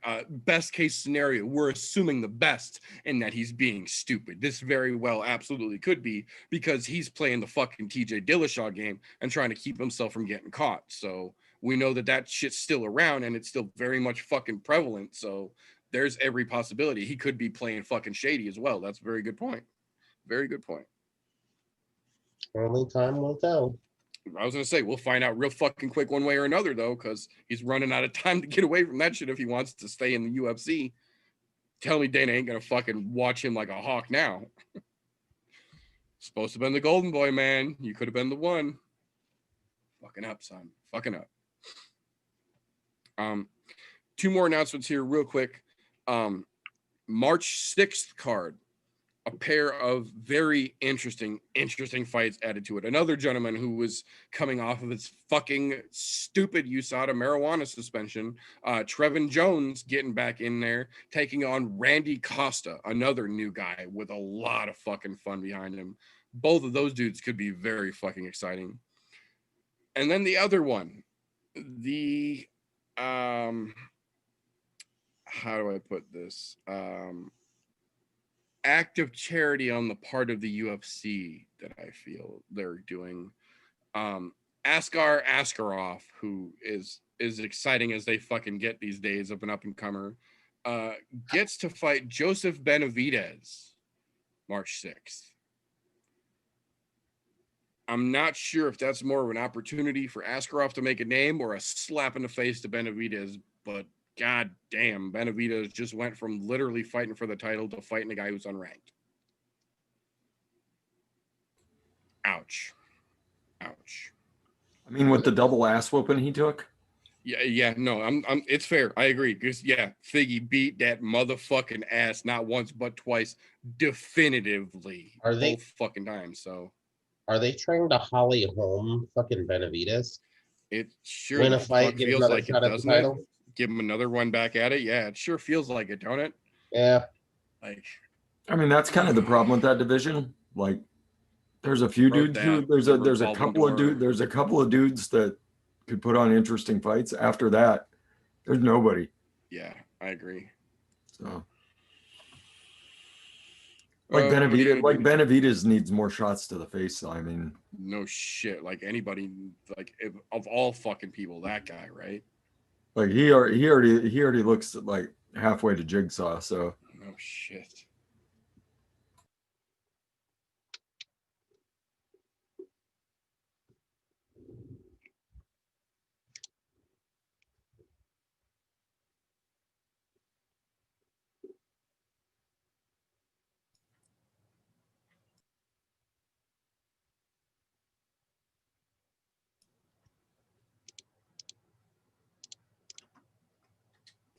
Sorry about that. I had to sneeze 9 times in a row for some fucking reason. That being said, real quick, I do want to take just a second here before we get into the actual meat and potatoes, to take just a moment. There's just 3 fucking matches I want to talk about real quick on next week's upcoming Bellator 254 card, because it will be taking place next Thursday during the afternoon. So it will already be over by the time we get back to you for next week's I'm No Joe podcast. So I want to take just a moment here because there are 3 fights on that card, of all the very interesting fights on that card, that I'm telling you folks right fucking now, you are going to want to watch regardless of what else you view on that card. First and foremost, Mateusz, that motherfucker at 135 pounds is fucking spectacular, and they're putting him in there against Magomedov, one of the absolute most interesting fucking bantamweights on this planet, in my opinion. One of also the highest ranked undefeated fight record holders now that Khabib is officially retired on the planet. So this is going to be Bellator's tiny little dudes who are going to bang the fuck out. I am telling you, you want to watch that fucking fight. I think Magomed takes it, but I don't think it's going to be easy. That fight is going to be fucking insane. That is Bellator's little dudes who are fireworks, and they are going to go kapow real fucking big. Watch that fight. I'm telling you now. The second one, LDV, Big Swamp. Linton Vassell stepping back into the fucking cage to get his way back up towards his fucking belt here, taking on Ronnie Marks, who is no fucking easy fight for anybody, but Big fucking Swarm is on it. If you guys look at his fucking social media, I do not know that there is someone who could be more prepared to dish out an ass whooping than LDV is right now. Sanford MMA and those boys down here have him sharper than a fucking Ginsu blade, ready to go in and chop Ronnie Marks the fuck down, and I think that's exactly what fucking happens. I got nothing against Ronnie Marks, but LDV is the fucking deal, and that man is on his way back to the fucking top. Stay the fuck out of his path. Sorry, Ronnie, you're about to get run the fuck over. The third one, the one you cannot fucking miss on this card, Bellator's Valentina Shevchenko herself, Elimele McFarlane. She is the closest thing on this planet, in my opinion, to a Valentina Shevchenko competition. There is no one else in any other organization, in my opinion, that holds a fucking prayer of making the fight interesting and possibly having any remote chance of maybe even winning the fight against Valentina would be Elimele McFarlane. Those 10th Planet girls are fucking dangerous, and she defends her belt next Thursday against Juliana Vasquez, who, to be fair, I have nothing against Velasquez. She's a great fighter. She's entertaining as shit, but this is very much a cannon fodder to the bullet situation here. They are meat grinding this poor girl so that Alimale can stay in the ring, get another title defense, and look spectacular. I think that's exactly how it fucking happens. I'm not saying it's going to be an easy match. I got nothing against Velasquez, but Alimale is their Valentina. She is just going to grind her way through until she decides she wants to start playing that champ game. We're hearing Valentina talk about possibly going back up at Amanda at 135 again now. It's the fucking DC versus Marvel versions of that same type of fucking badass girl fight. And I'm telling you, it's going to be fucking exciting. Alimale doesn't know how to put on boring fights either. So keep your eye out for those three, if nothing else. Now, that being said, we will get into this weekend's not once, not twice, but 3 times the Rona fucking card that we are dealing with here. Originally scheduled to be Jack Hermansson versus Darren Till, which I was very fucking excited about. Then slated in replacement to be Jack Hermansson versus Kevin Holland, which I was less excited about, but still interested to see. And now, ultimately, as of recording this on Thursday, hopefully we don't see anything else fucking happen to it, turned into Jack Hermansson versus Marvin Vettori, headlining this weekend's UFC Vegas 17 / UFC on ESPN 19 / UFC Fight Night Hermansson versus Vettori. They're fucking horrible with these names, I'm telling you. That being said, the card leading into a pay-per-view card, we have confirmed time and time again, can often be as boring and blasé as the card after a pay-per-view card. And that's exactly the seat that we find ourselves in tonight, because next week we have UFC 256, which, despite all the fuckery afoot, still has some very interesting matchups that I will be very excited to talk about next week. But that leaves us in this precarious situation where we have a fight card that has literally just fell the fuck apart starting a week ago and continues to do so right up until today, but they're pushing forward. So here we are. We're going to go with it, and we're going to talk about it too. This one, a little bit fucking different here. Much like last week, opened with a fight that was just absolutely fucking exciting, and I was super fucking excited for. This week is kind of the opposite. This week, they have a fight that I'm legitimately apprehensive about.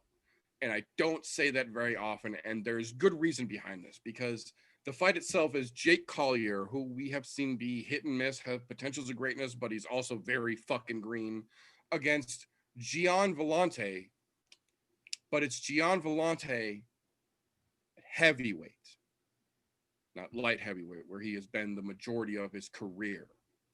And he didn't look great the last time that we saw him out, when he was at heavyweight. And it seemed very much like he was at heavyweight because there was no fucking way that he was going to get that body back to 205. And now we're seeing where we're in a situation where, despite having seen him look legitimately pretty goddamn good at 205, we've got heavyweight Villante again, which leads me to believe that he's at that point in his career where he just can't slim back down to 205. And it looked last time like he was really phoning it in, like he was on autopilot. He was cruise controlling it in. He wasn't really given the fucking effort that we've seen and known him to do. And coming back in against a guy like Jake Collier and coming in at heavyweight again, I'm not fucking excited. I'm legitimately apprehensive, thinking that this might be that moment where we see Villante just not give enough of a fuck that Dana's going to go, all right, here's your walking papers, pal. Because I like Gian Villante. I've liked him for a long fucking time. He's a great guy. He's a great fighter, but he is clearly eyeballing that bunker from like 15, or the clubhouse rather, from like 15. Like, he's looking for the end of the fucking course before he's actually there right now. And it seems like he's willing to just hitch a ride on somebody else's fucking cart to get back. He doesn't even want to fucking play the round out. And I hate to fucking see that, but I think that's what we're going to see here. I think Collier's going to come out and just give enough of a fuck because he's new and he doesn't know better. And Villante is going to try and half-ass it again. And Dana's going to say, you know what? We don't fucking need fluff right now. We got enough on the roster when we're having trouble paying bills with no fucking crowds. There's your walking papers, pal. And I hate to say that, but prove me fucking wrong.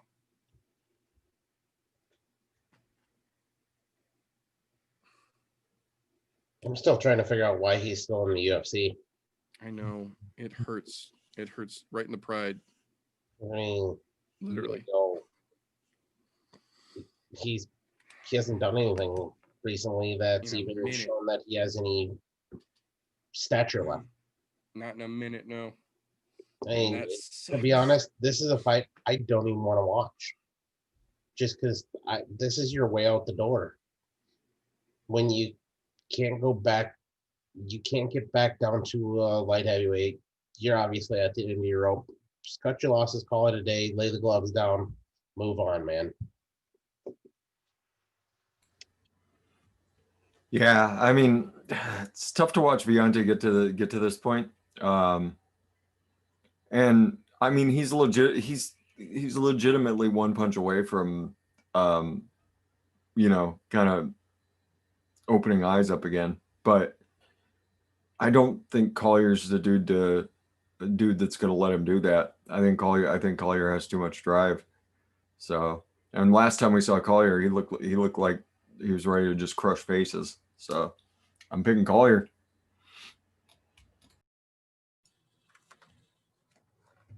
Yeah, based off of the last several performances of Vellante, mediocre at best with flashes of greatness. And Collier has had more flashes of greatness than mediocre at best. So Collier's getting my pick. It's not going to be fucking exciting. It's not going to be anything fancy. I think it'd be Collier down to a decision. Yeah, I could see that as well. And again, it's not one of those that I'm telling you about because I'm so excited about this fight, because it's such a great fucking fight. It's actually the opposite. It's legitimately one of those that we say it all the time. Like, I don't want to see him hurt, and I don't want to see him fucking, you know, I don't want to wish him ill will, but I almost just want to see Jake Collier come out here and just fucking drop him quick in the first, so that Dana sees that he doesn't have it and he fucking lets him go without him having to get his ass beat for 15 fucking minutes. Because John Vellante is a good fucking dude. If you watch any of the shit that he's done for the UFC, aside from in the octagon, I'm not talking about in the octagon. I mean, the representative shit, the looking for a fight shit, the fucking, all the charity work, the UFC's charity face has been John Vellante and Forrest Griffin for a long fucking time in the east side of the fucking country. But when it comes to strapping the fucking gloves on, man, it hurts my heart to see him still in there doing this and still looking as fucking autopilot-y as he is. So I just want to see Collier fucking drop him, end it quick, no fucking serious damage, but enough that Dana says, all right, that's enough. Another fight I do want to mention real quick here. I don't even want to break this one all the way down. I just want to mention it real quick here. Jordan Levitt, who we've seen be a potentially exciting young prospect, versus Matt Wyman, coming back off of almost a 2.5-year layoff, trying to show that ring rust is not real, trying to follow that old fucking Dominic Cruz, ring rust is all right here. The body knows what the body knows. You just got to get it in motion. Best of fucking luck. We saw him come back out, and it looked a little rusty last time we saw him out. Not bad, but we saw that he was not nearly what people expected him to be. I'm curious to see if he's made that next progress and gotten back to essentially where he was before he left, because this is about that time he should be back to what he was. Jordan Levitt's not going to give him an easy fucking fight, but I'm curious to see where Matt Wyman actually is when we get back to Saturday. That's going to be another one to keep an eye on.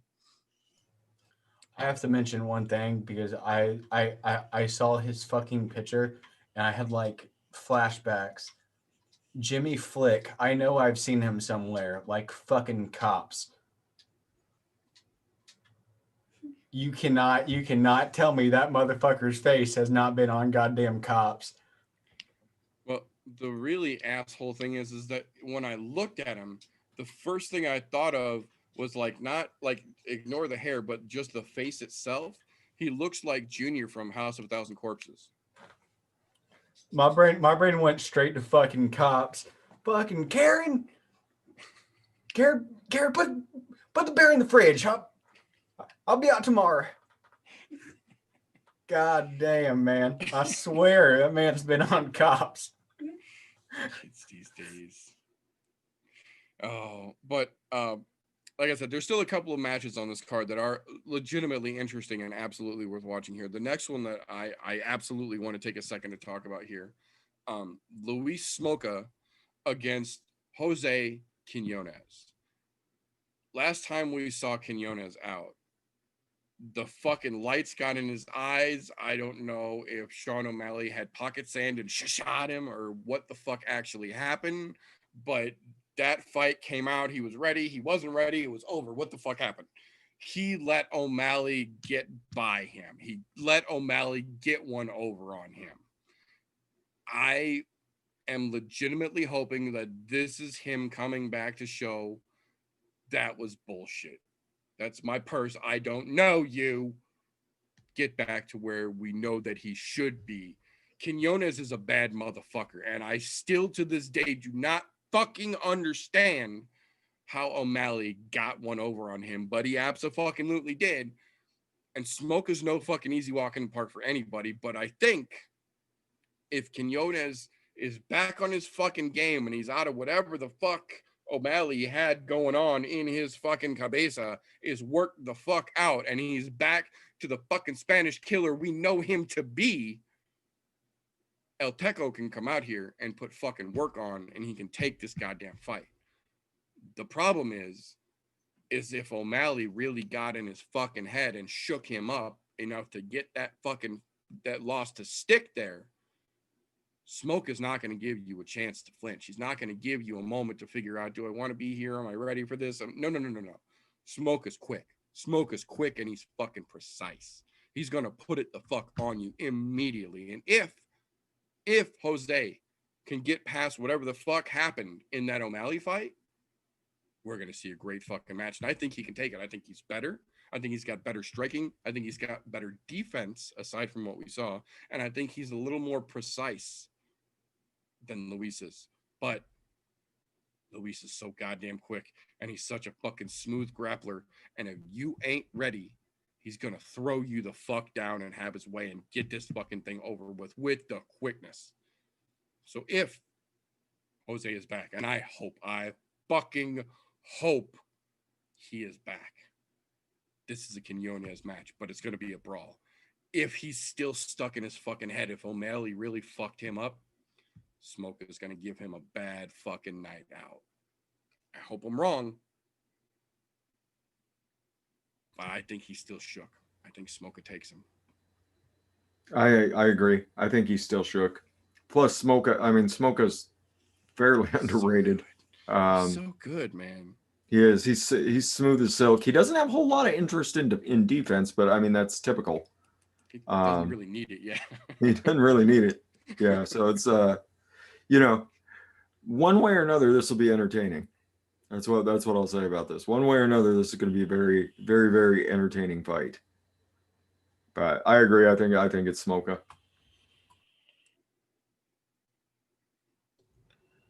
To be honest, I think we just saw a bad night out of fucking El Teco.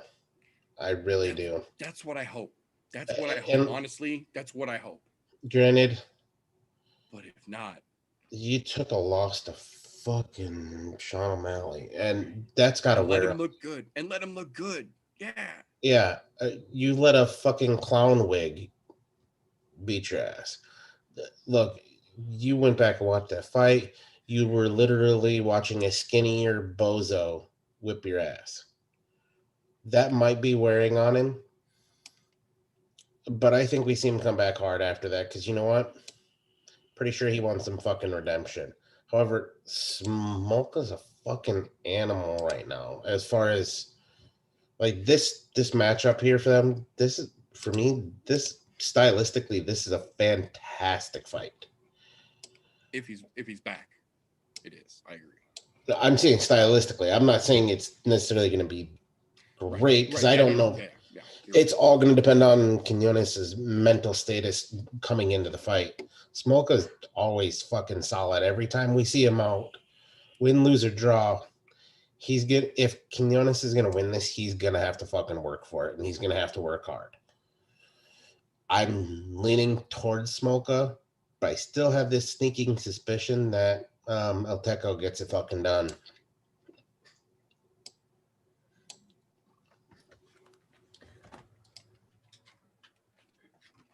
I'm going Smoka.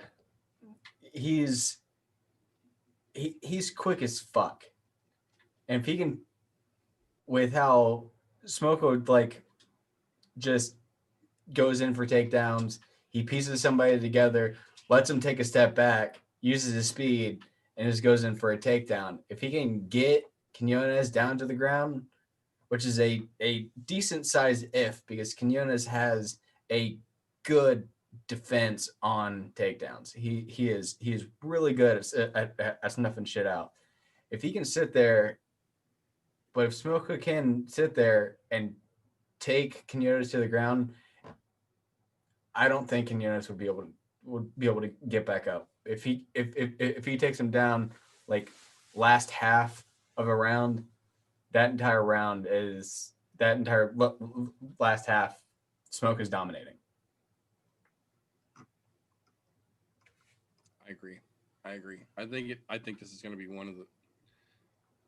has the potential, I should say, to be one of the more fun fights of the evening. If everybody shows up in this fight, this will be a fucking banger. If Jose is not back yet, if that O'Malley L really stuck to him, Smoke is going to give him a hard fucking night out, man. But speaking of potentially fun fucking fights, the premier prelim fight on this card is another one that has me very fucking excited because the potential for a fucking great match is absolutely there as well. Gabriel Benitez versus Justin James. These are another two dudes that don't understand how to put boring fights on. Neither fucking one of them. They have both looked astonishingly fucking spectacular. And I think the two of them combined, this is absolutely one of those which prospect gets real big and which prospect gets kind of stuck on the sidelines for a minute situation here. I like Gabriel Benitez, I do, but man, Justin James has given me reason to not fucking doubt him until he proves otherwise. At this point, I can't root against Justin James until he shows me a reason to. Once again, we're in agreement, Meter. This is starting to get a little scary. Bring the headhunting party on, because that's exactly what Justin James is going to do. Like he's coming for Benitez's head. And I mean, Benitez theoretically has the tools to stop him, but Justin James, no one's told him he can't yet. He's one of those fighters. He don't know that he can't yet. Exactly. Yeah, he doesn't know. So until someone tells him no, I don't think Benitez is that dude. He's going to continue on the train. I think we see something in the first round. Hideous happen to Benitez. Agreed. Yeah, I'm in complete agreement here, and namely because when we watched Gabriel Benitez fucking fight Super Sadiq, now it is Super Sadiq. I'm gonna caveat this. That's why I give credit. But he looked like absolute dog shit when he fought him, and maybe it's because Super Sadiq is fucking that great, but Benitez didn't fucking perform at all. And knowing that's a possibility out of him, I can't count on him for anything. Oh, don't get me wrong. You polish a turd and put it next to a diamond, it's still going to look like a fucking turd. So, and I'm not saying that he's fucking bad by any means, but when he went against Super Sadiq, fuck. It's hard to look decent when you're going against somebody of that caliber. James, he's just a certified killer in this division, and I think we're going to see more out of him, and we're going to see a lot more great fights out of him. So I'm right on par with you guys. And fucking the Yusuf fight showed how exactly to fucking pick that man apart. I'm on the old James route because the way he fights and just how fucking aggressive he is, it has that flash of like old school, like early 2000s, 2008, 2009 style, just savagery of UFC. I agree. And I agree as well that it's hard to look good against Super Sadiq, man. There's a reason he's a fucking favorite of all of ours on this goddamn show. I said it a million times and I'll say it a million more. He is one of the few exceptions of the fucking Contender Series I am willing to acknowledge, because that man is a bad motherfucker and it is hard to look good against him. That's why I said, given that we have seen he has holes in his game, absolutely, but Super Sadiq has done that same fucking thing to everybody we have seen him against. So I do give them a grain of salt with that. But with that fight out of the way, that will bring us to not only one of the potentially greatest fights to open a main card that we have seen in the year, but B, as far as I'm concerned, the only fight needed for this whole goddamn card. The rest of this whole event could fall to shit. And if this fight happens, I'm a happy boy.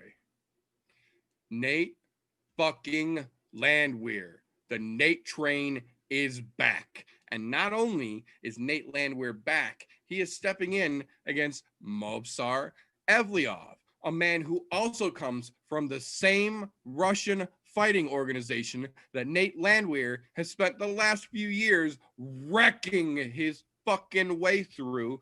And these two somehow managed to miss each other while trying to match up together for several years now. They have been on simultaneous climbing paths through that Russian organization where they were both taking turns kicking the dog shit out of everyone else in the fucking division. They get to match up in the fucking UFC as the opening fight on the main card. This is literally a brawl years and continents in the making, aside from how fucking spectacular of a stylistic matchup these two are. And they are. You kind of guess that Evliov is a Russian grappler. And we know that the Nate train got hands of fucking steel and ain't afraid to throw them. And then you put that on top of a literal years, organizations, and continent defying buildup for this fight. And I am on fucking board. I take nothing away from Mr. Evliov. I know that he's got a fucking record and that he and Nate were tearing up some rusky assholes for a hot fucking minute. But when the Nate train comes through town, chew, I'm on board.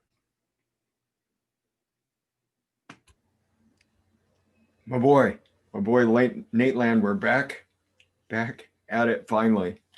Evliov is a good matchup and a good test for him. What we saw in Landwehr's last fight, and then prior to getting burns,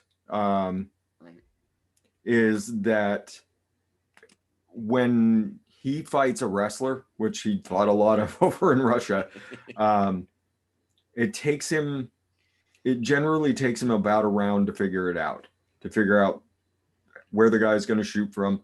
If he gets taken down, he pops right back up. Like, he doesn't stay down on the ground. You're not going to keep Nate Landwehr on the ground. He's made a career out of that. Like, everybody's tried it. Nobody's been able to keep him down. The only person that's got him was one of the Burns brothers. Everybody else has fallen victim. And so the reason this fight is as exciting to myself, Meter, hopefully everybody else here on the panel, is that watching Nate Landwehr figure someone out is kind of amazing to watch.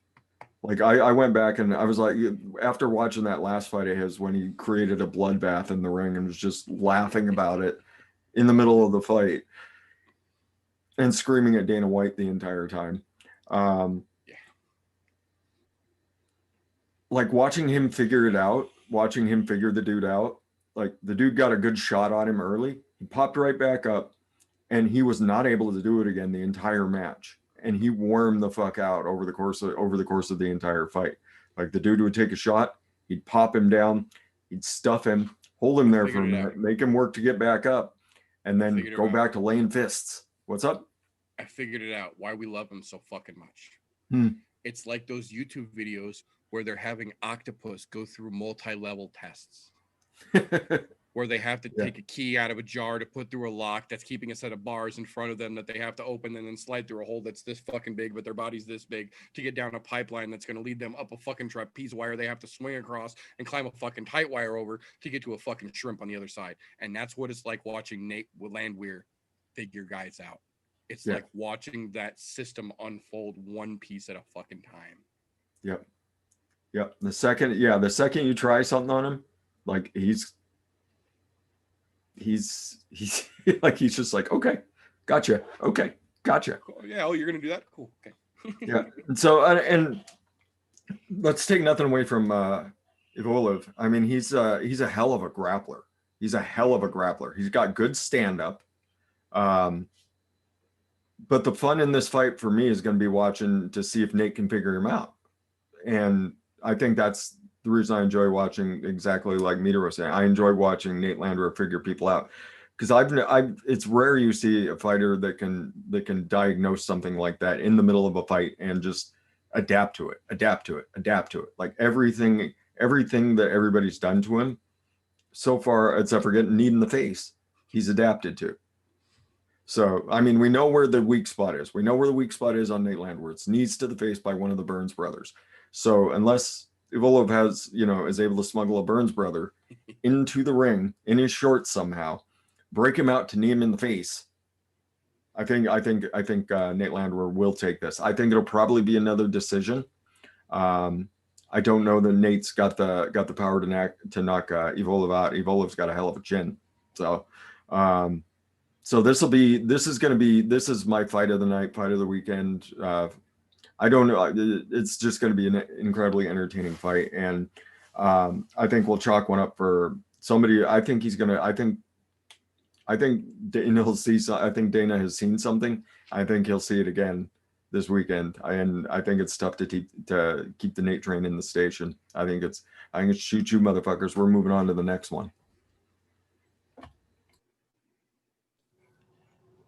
I don't have to say anything. You guys are covering all the fucking bases this year.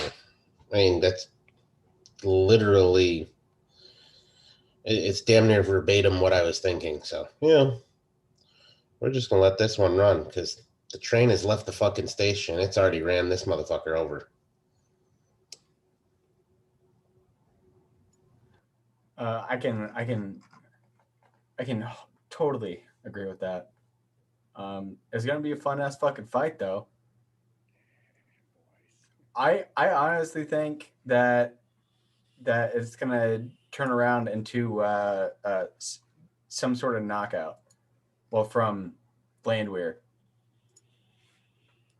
because Ivoliv really hasn't been kind of put to a test of somebody like what Landwehr can do in like the level of his adaptability. Right. I think there's going to be some sort of knockout. I could see that as well. I absolutely see that potential there, especially if Ivoliv tries to go out and grapple early. If he doesn't want to actually do the feeling out that Nate Landwehr likes to try and do, if he tries to put pressure early and he tries to get real fucking grapply early, man, I'll like I said, credit where credit is due. Those fucking Russian grapplers, those Russian wrestlers, the guys that specialize, not necessarily the Sambo guys, but the actual Russian grapplers, the wrestlers, are a completely separate fucking breed of dudes. The issue is, much like we saw in a funky out sometimes they tend to lead with their head. Nate Landwehr, on the other hand, likes to lead with a left hook. That pairing could be problematic. Just saying. I absolutely see the potential. Yeah, and a lot of people are talking about that. Like the Russian wrestlers are gonna, this dude's a legit Russian wrestler. He's gonna give him some problems. I'm like, where was Nate Landwehr for like 5 years before this? Literally, same fucking organization, fighting the same dudes. Literally, like fighting Russian wrestlers, training with Russian wrestlers. And if you've seen his takedown defense, I mean, Nate Landwehr, like I said, he'll get taken down, but he'll pop right back up. And then once you do that, once he's got that figured out, once he takes one, you're not going to do it again. So this is, I've been looking forward to this for months. I'm looking forward for this. I've been looking forward to, I hope he doesn't get knocked out like 10 seconds into this fucking fight, but I've really been looking forward to seeing Nate fight again. Right. Well, as they say, the wonderful thing about Landwehr's a wonderful thing. Their tops is made of rubber and the bottom's made out of spring. So good luck holding them down. Yeah. No matter what, he'll be an entertaining interview afterwards. I guarantee you that one as well. Abso-fucking-lutely. So that excitement's starting to fucking card off. They better fucking bring it. And I will say, to their credit, they're not fucking disappointing here. Second fight out of the fucking gates, John Allen, a very exciting prospect in his own, against Roman Dolidze. Just an absolute fucking powerhouse of one of the new up-and-coming guys in the light heavyweight division. John Allen, I got nothing against him, but man, Roman Dolidze has that fucking flash that he could either be fucking spectacular or he's going to be one of those had a great fight and then you forget completely about him fucking flukes. He's on that cusp right now. He's got enough attention. I think this is enough of a spotlight. I think Allen is a good enough fucking opponent for him. If he comes out and just dominates like we have seen him have the ability to do, this could be the beginning of a beautiful fucking future for this young man. On the other hand, if you come out here and you're just a fucking meathead and you got hard punches, John Allen's going to take you to the fucking ringers, because that young man does not know what stop means. He's got one of those gas tanks that you wonder where the fuck he's hiding the extra gallons, because he just keeps fucking going. And against a dude who's as big and muscular as Roman is, that could be a problem if you don't deal with it early. Roman's got the power. He can deal with that early. So if he's smart, I think he can end this fight in the first. But if he gets sloppy, John Allen is going to ragdoll his fucking ass for 15 minutes, and he's going to be very, very sorry he didn't spend more time working on his takedown defenses, because John Allen will chain that motherfucker one after another, and you're going to spend a lot of time struggling, taking deep fucking breaths, wondering where the game plan all went wrong. But I think he's got the power to do it. If he can show he's got the fight IQ to use it, I think Roman takes this in the first. But to be fair, if he gets sloppy, John Allen's going to rip him the fuck around for 15 minutes. So there's potential both ways, but I have an inclination based on what we've seen, that little flash I think is there. I think Roman takes this one. I agree pretty much with everything you said there again. I mean, Dolidze, if he can get this going if he can get it going in the first, land a couple shots and then start throwing for the power or set him up. He can't just headhunt. He's got to set it up. Yeah, he's got to set it up. Yeah, there's no way he can get John Allen with just a straight shot. Well, I mean, he can, but it's rare to see someone like John Allen get that. Yeah, but if this goes outside the first, I mean, John Allen's this is his fight then. And yeah, it's kind of like watching a Spike Carlisle fight. Like if it goes outside the first, well, Spike's going to keep going. It's going to be a good fight. but his opponent's going to win. So that's kind of how I'm looking at this. If Allen can escape the first, like if he manages to stave him off for the first, like then it's his fight to lose. But Deleed's I don't think he's gonna let this get out of the first. He seemed the last couple times we've seen him, he's looked to be a fairly intelligent fighter. He does look like he's capable of getting the setup. So yeah, I think he sets him up and pops him in the first. So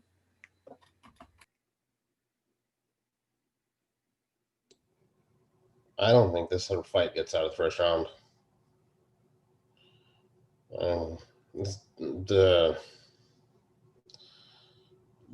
Just by what you have, two really young prospects in the division in a pretty stacked light heavyweight division, which may possibly get more stacked here shortly. Right. They're gonna go balls to the walls. I think the both of them. I think you're just gonna see a big throwdown in this one. Because if you want clout in this division, you have to earn it quick, fast, and in a hurry, and do it in a dominant fashion. Because light heavyweight's pretty goddamn stacked, and it's not a division where you're gonna get anywhere winning decisions. So I think somebody goes night. Is he talking about coming up now too? So like, you should have got off the pot, son. Yep. I'm saying, I think it's all going to be who touches whose chin first.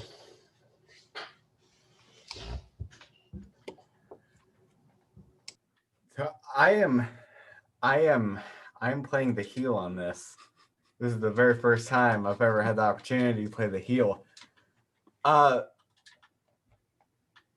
Just overall watching all of John Allen's fights and his press runs before he got to the UFC, I don't think that Roman is going to be able to get that setup to put him away very fucking easily. Based off of the experience and what we've seen of Roman, he absolutely has that ridiculous out of nowhere, just one shot knockout power. Versus John Allen, who, like a lot of people from fucking Brazil, have just lived in a gym his entire fucking life, and that's all he's ever known. With John Allen, it's since he's 12 years old. If you're living in a gym like that, to be somebody that's greener than me and set me up that good, that's a little bit fucking that's a little bit of a stretch. It can happen, but I do not see it. I do not see it happening that way. I see this going down to a decision, going over to John Allen,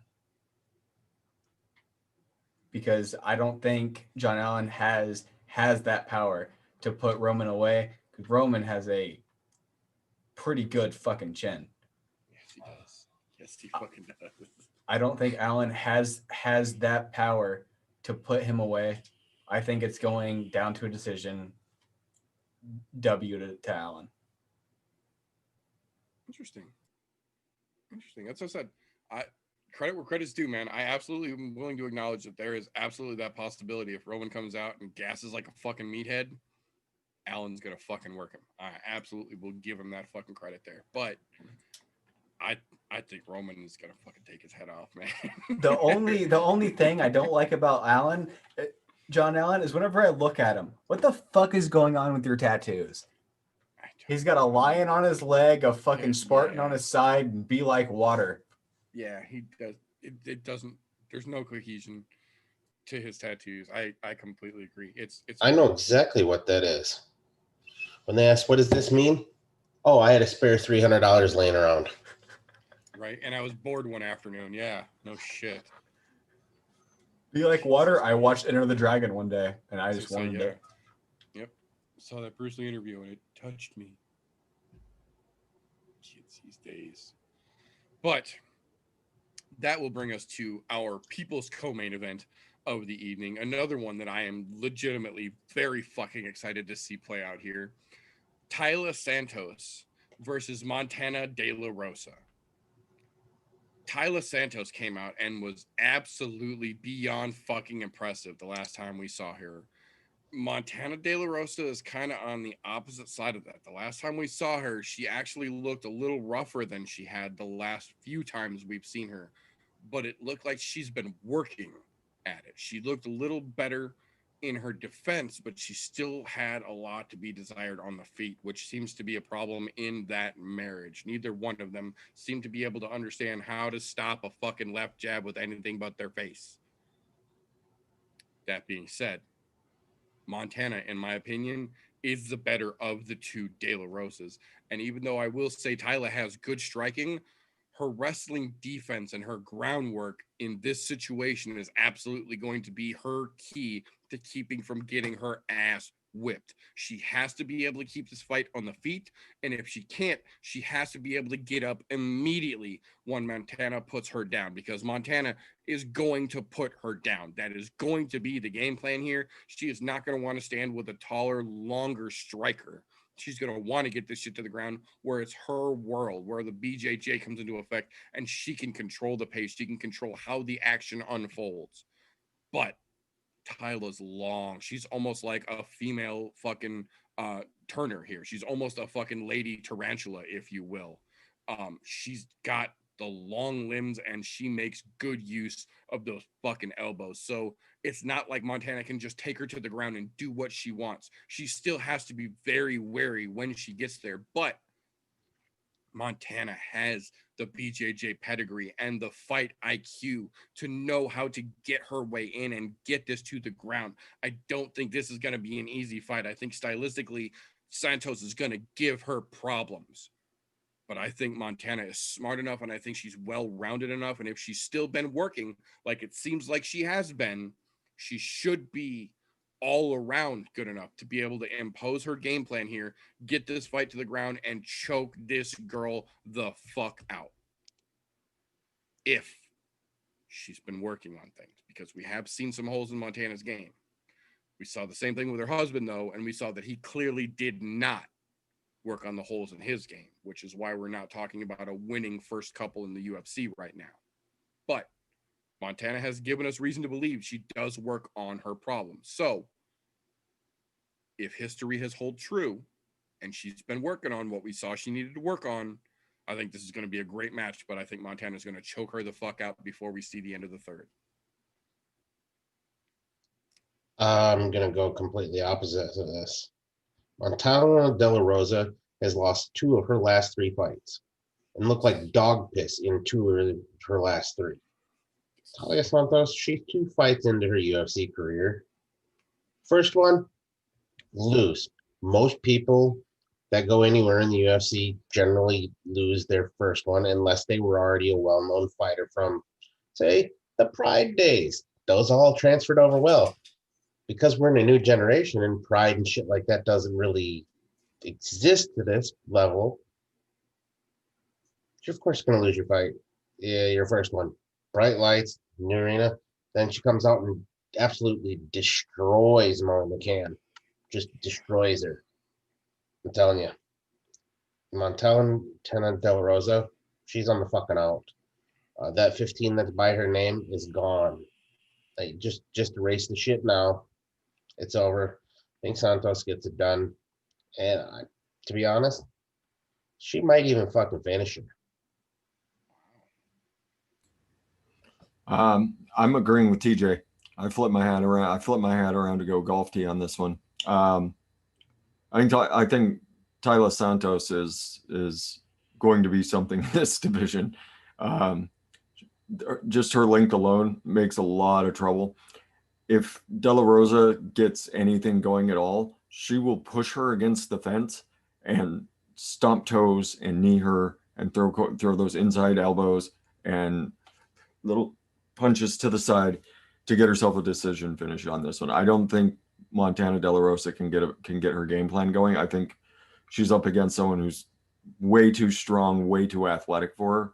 And quite frankly, out of her, I think Tyla Santos is quite frankly out of her league. So, I'm with fucking Meter on this one. Santos like she's good. She's fucking good. She is pretty good on her feet. Striking, she can't defend worth a shit. That woman eats some fucking shots. She's good on her feet. That's really her bread and butter. I think if De La Rosa can get her to the ground, that's a decent sized can because Santos has a good IQ on for Brazilian Jiu-Jitsu. But if De La Rosa can get her to the ground, De La Rosa can pretty much fucking manhandle her any which way that she fucking wants.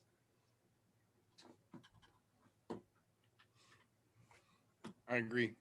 And I'm not taking anything away from Santos. She's absolutely been impressive. That last fucking fight out, she beat the meatball down. And it was, I gotta say, it was a little satisfying to watch. It definitely took some fucking wind out of that goofy broad's fucking sails. But we got ourselves a split decision, boys. Yeah, I think there's more to Montana here than folks realize. House divided over here. Yeah, I think it's going to be interesting to see it play out. Army versus civilians. No, RJ's Army. RJ, change your pick. I recruited one of you guys. Come on now. Change your pick, RJ. Hey, fucking nasty girl. I recruited one of you fuckers on my team. I know how to play this game, goddammit. Hey, wait, you know what? I take that back. RJ, you are a go. Preceded by a no. Oh, kids these days, I tell you. But that will bring us into the fight that answers the question, who's got 2 thumbs and a horrible chest tattoo? Jamal Hill. Jamal Hill versus Oven St. Preux, stepping in to the co-main event here. Like I said earlier, I like Jamal Hill. I was probably as mad, if not more mad, about his fucking marijuana suspension than he was. And I'm very fucking excited to see him back. On the other hand, I don't think this was a good fight to take as your first one back. I get that you still are young in this game and you're still in that mentality that this name could do something for me. But at that same point, you're still too young to realize that that name is going to Von Preux choke you the fuck out, son. He knows everything you're fucking planning to do. You are too green to take this big of a step up in competition. And I like Jamal Hill, but son, you are cannon fodder. You are here to be made a highlight reel. And I have absolutely no reason to think there is anything other than that going to happen here. OSP has been on a fucking tear, looking spectacular lately, way better than he has in a long fucking time. And he has given me no reason to think this is going to be anything other than just another example of that. I like Jamal Hill, but I think this is a bad night out for you, son. You should have picked a much more carefully chosen fight for your first one back. OSP for the dub. Von Preux choke.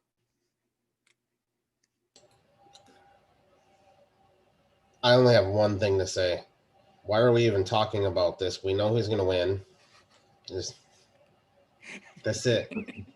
That's it. That's it. We're done. This shouldn't even be talked about. Why is it in the co-main events slot? Other than the fact that it's OSP.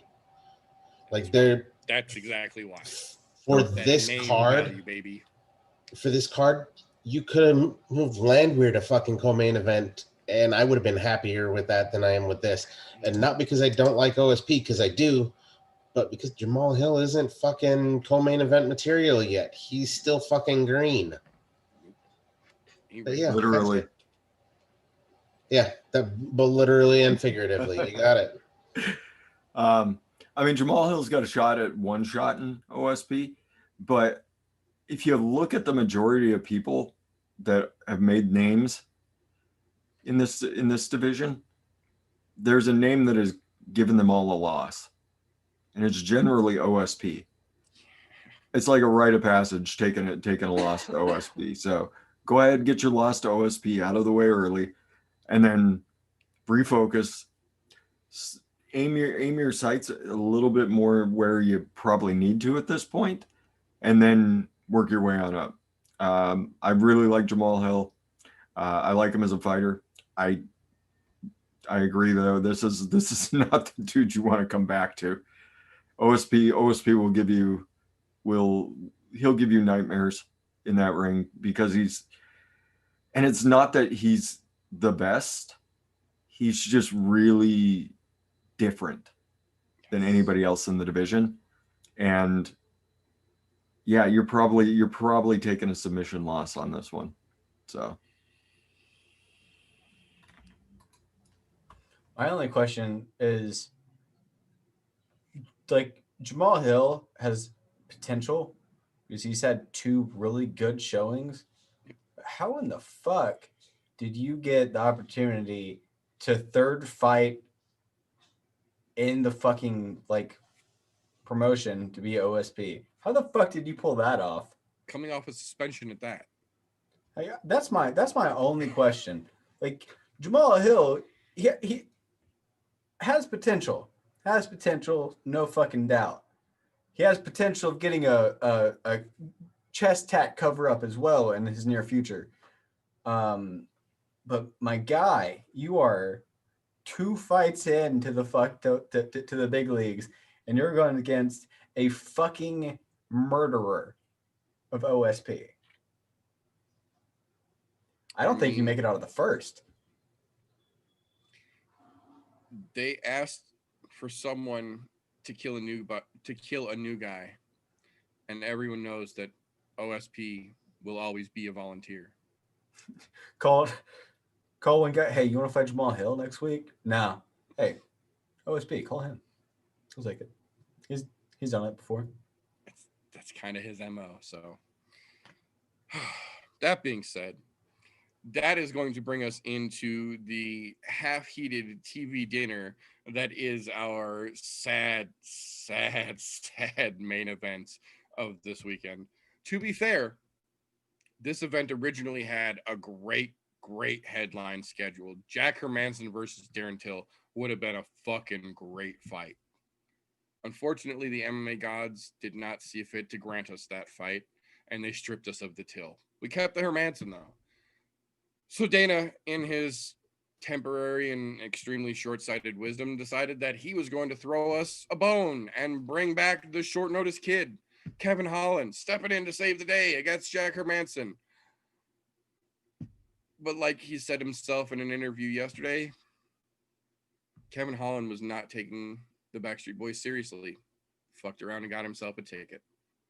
So once again, the MMA gods have stripped us of this main event. But Sean Shelby, in his wait a minute, we don't have to cancel it yetness, found us one last straw and pulled the old switcheroo and decided that, you know what, for 256, we don't really need Marvin Vettori versus Jacare.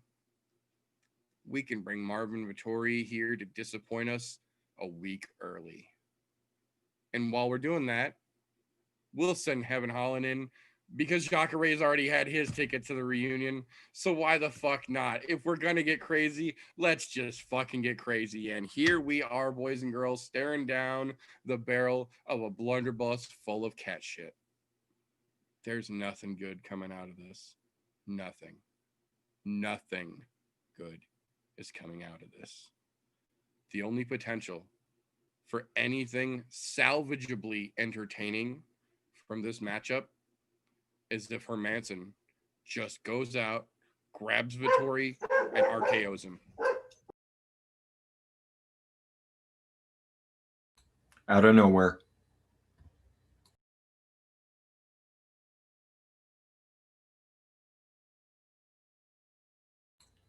So, I don't know. You guys want to unmute and we'll all kind of talk about this one? Vettori has one shot, and that's what he's going to take, and that's if he gets him early, and he's going to try and take his shot early. After that, he's going to get tired. There's no way this lasts 5 rounds. I don't even know why they tacked on the extra rounds to this. I guess because you have to, because it's the main event. But Hermansson should withstand the flurry, which is what I think is what we'll see out of Vettori. Hermansson will withstand that flurry and then just proceed to chain wrestle him to death and put him away, quite frankly. So however he chooses on this evening, ground and pound submission, I don't think it's gonna I don't think this is going to go well for Vettori, and should be a nice showcase for Hermansson though.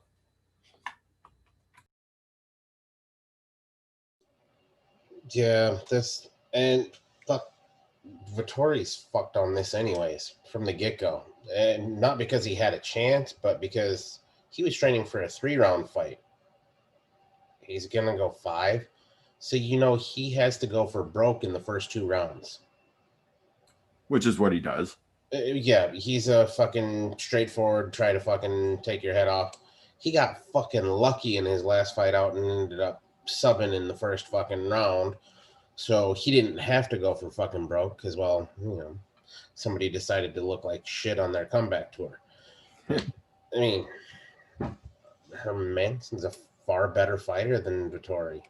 Mm-hmm. I mean, don't be wrong. Yes, Vettori's on a 3-fight win streak, but it's not been of anybody notable until he subbed Gastelum his last time out, and that was fluke.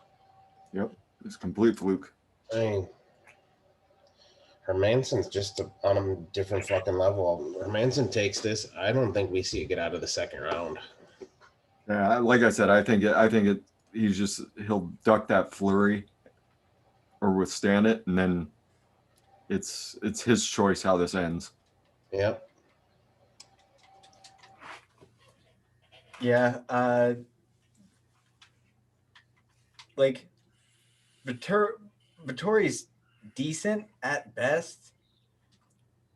He's all he has is being a headhunter, but Hermansson, that's not somebody you headhunt, because that's just not gonna fucking end well. Like, no matter how you go about it, that just doesn't fucking end well. No. Yeah, I mean, he's got a granite chin, and 2, if you get in there, if you get in there for those strikes, you are opening yourself up for a takedown, and to get throttled. And Hermansson's fucking quick, man. He is quick, and he does have some takedown defense. So this could get extended out a little bit, but like I said, I just don't think there's any way Vettori can withstand what Hermansson's going to do to him. Yeah, he just hasn't had anybody of that caliber and just as strong of a fighter as Hermansson yet. He just hasn't been put to that test. Yeah, he hasn't been put against somebody that you just can't fucking headhunt. Mm-hmm. Yeah, unless he pulls an RKO out of nowhere, I think there's a Joker team in his future. Because Jack likes them Joker teams, and we've seen that's not fun to be in. That gets real scary real quick. A dude's either tap or go to sleep with the fucking quickness. And Vettori's got no fucking ground game to speak of, especially not against somebody like fucking Hermansson. You better sit your fucking ass in the back of the line, son. You're way out of your fucking element here, Donnie. Mark it a 0. All Vettori has is just takedown defense, but the second he's on the ground, he's fucking done. Yep, he's done unless the ref stands it up for inactivity. That's his fucking saving grace. And Hermansson's not going to be inactive on the ground. Good luck letting Jack fucking Hermansson be inactive on the ground to the point that a ref's gonna stand you up. I don't think so. That's Vettori's only fucking saving grace is he has decent defense. That's the second he's on the ground. As fucking you said last week, Meter, he's just a fucking big ass turtle. All you gotta do is get him there. Once he's there, it's too fucking little, too fucking late, man. Yeah, he's just a turtle. Yep. But the fun thing about that is there's no way to know if we're right on the money or if we're completely out of fucking left field. without actually watching Saturday night to see how all the craziness shakes loose. But that's all we've got for this particular episode here. So before we get all the fucking way on out of here, I do want to take a moment and go around the room and thank these fine gentlemen and RJ for being part of this shit show that we run of a shenanigans stream here on Thursday night. So first and foremost, if someone wants to know how to be a pro-am in facial hair and MMA, how can they get a hold of the Ohio boy himself, RJ? If you want to know how to be pro-am at facial hair, dude, I got all the fucking tips and tricks you need. Fucking look at me. You always hit me up over there, Instagram at RJ MMA official. It was good to be on tonight, like always. I'm greatly considering like buying some pills off like the dumb shit that you'll see on Pornhub that will fucking make my beard like fucking DJs. Cause I'm tired I'm tired of the abuse. My follicles are being abused, and they feel it. I'm not going to tell you what not to do, but what I will say is if you think that those pills are going to help you grow facial hair, I know about some hot singles in your area that just can't wait to meet you. Bro, dude, I get them all the time, dude. I get that all the time, man. The second I got this new computer, I fucking installed ad blocker and they fucking disappeared, dude. I don't know why. It's crazy how that works, right? Thank you for your time, sir. Always appreciated. Oh, that being said, kids these days. If at this point in the show somebody wants to know the best training routine to get them in purple strap contention, or the best defensive Uncle Chael hugging maneuver they would want to start practicing before we get closer to December 20th, how can they get a hold of you after the show, Fresh03? You can find me on youtube.com/Fresh03. You can work at home on your hip scoops, old school hip scoops from wrestling practice. That's good. That's good. Uncle Chael hug defense. Like he's going for a right cross. Next thing he knows, full on hug. But yeah, I am so excited for this. Like this card, there's a lot of shit on it, but there's that gold nugget of Nate Landwehr just waiting for us to unearth it this weekend. So nobody call me Saturday night. I'm gonna be watching at least the opening fight of the card. But I'll watch the entire card because there's some potential here for some really, really nice fights. So I'm excited. See you boys Saturday. Hell yeah! Thank you very much for your time, sir. Always appreciated. Oh, and happy birthday, Addie Tooney. Birthday, Tooney. With that out of the way, last but certainly not least, if at this point in the game someone needs to know the best bar to get themselves some cheese curds and watch the Packers cling on like the cat in those motivational posters, how can they get a hold of you after the show, TJ? Wednesday nights, right here on the YouTubes, 9:30 Central Times. Hit me up on the Instagrams. I'll give you directions. I'll even tell you where it's best and what it's going to cost you. Or if you just want to talk shit, feel free to come hang out. Thank you very much for your time, sir. Always appreciate it.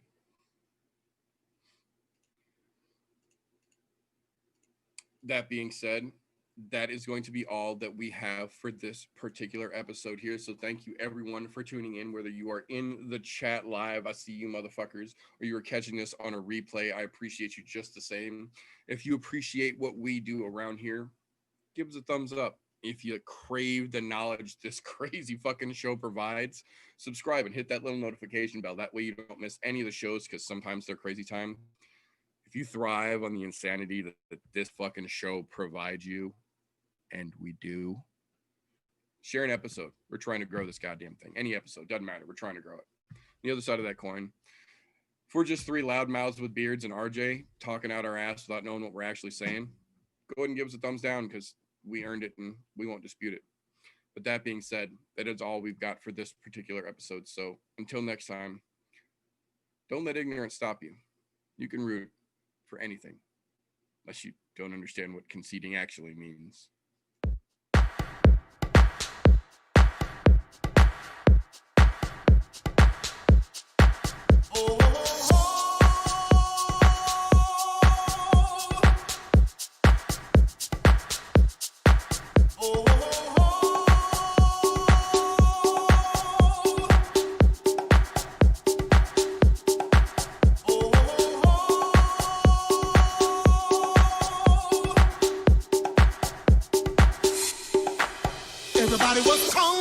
fighting. Those kids were fast as lightning. In fact, it was a little bit frightening. How do I say goodbye to what we had? The good times.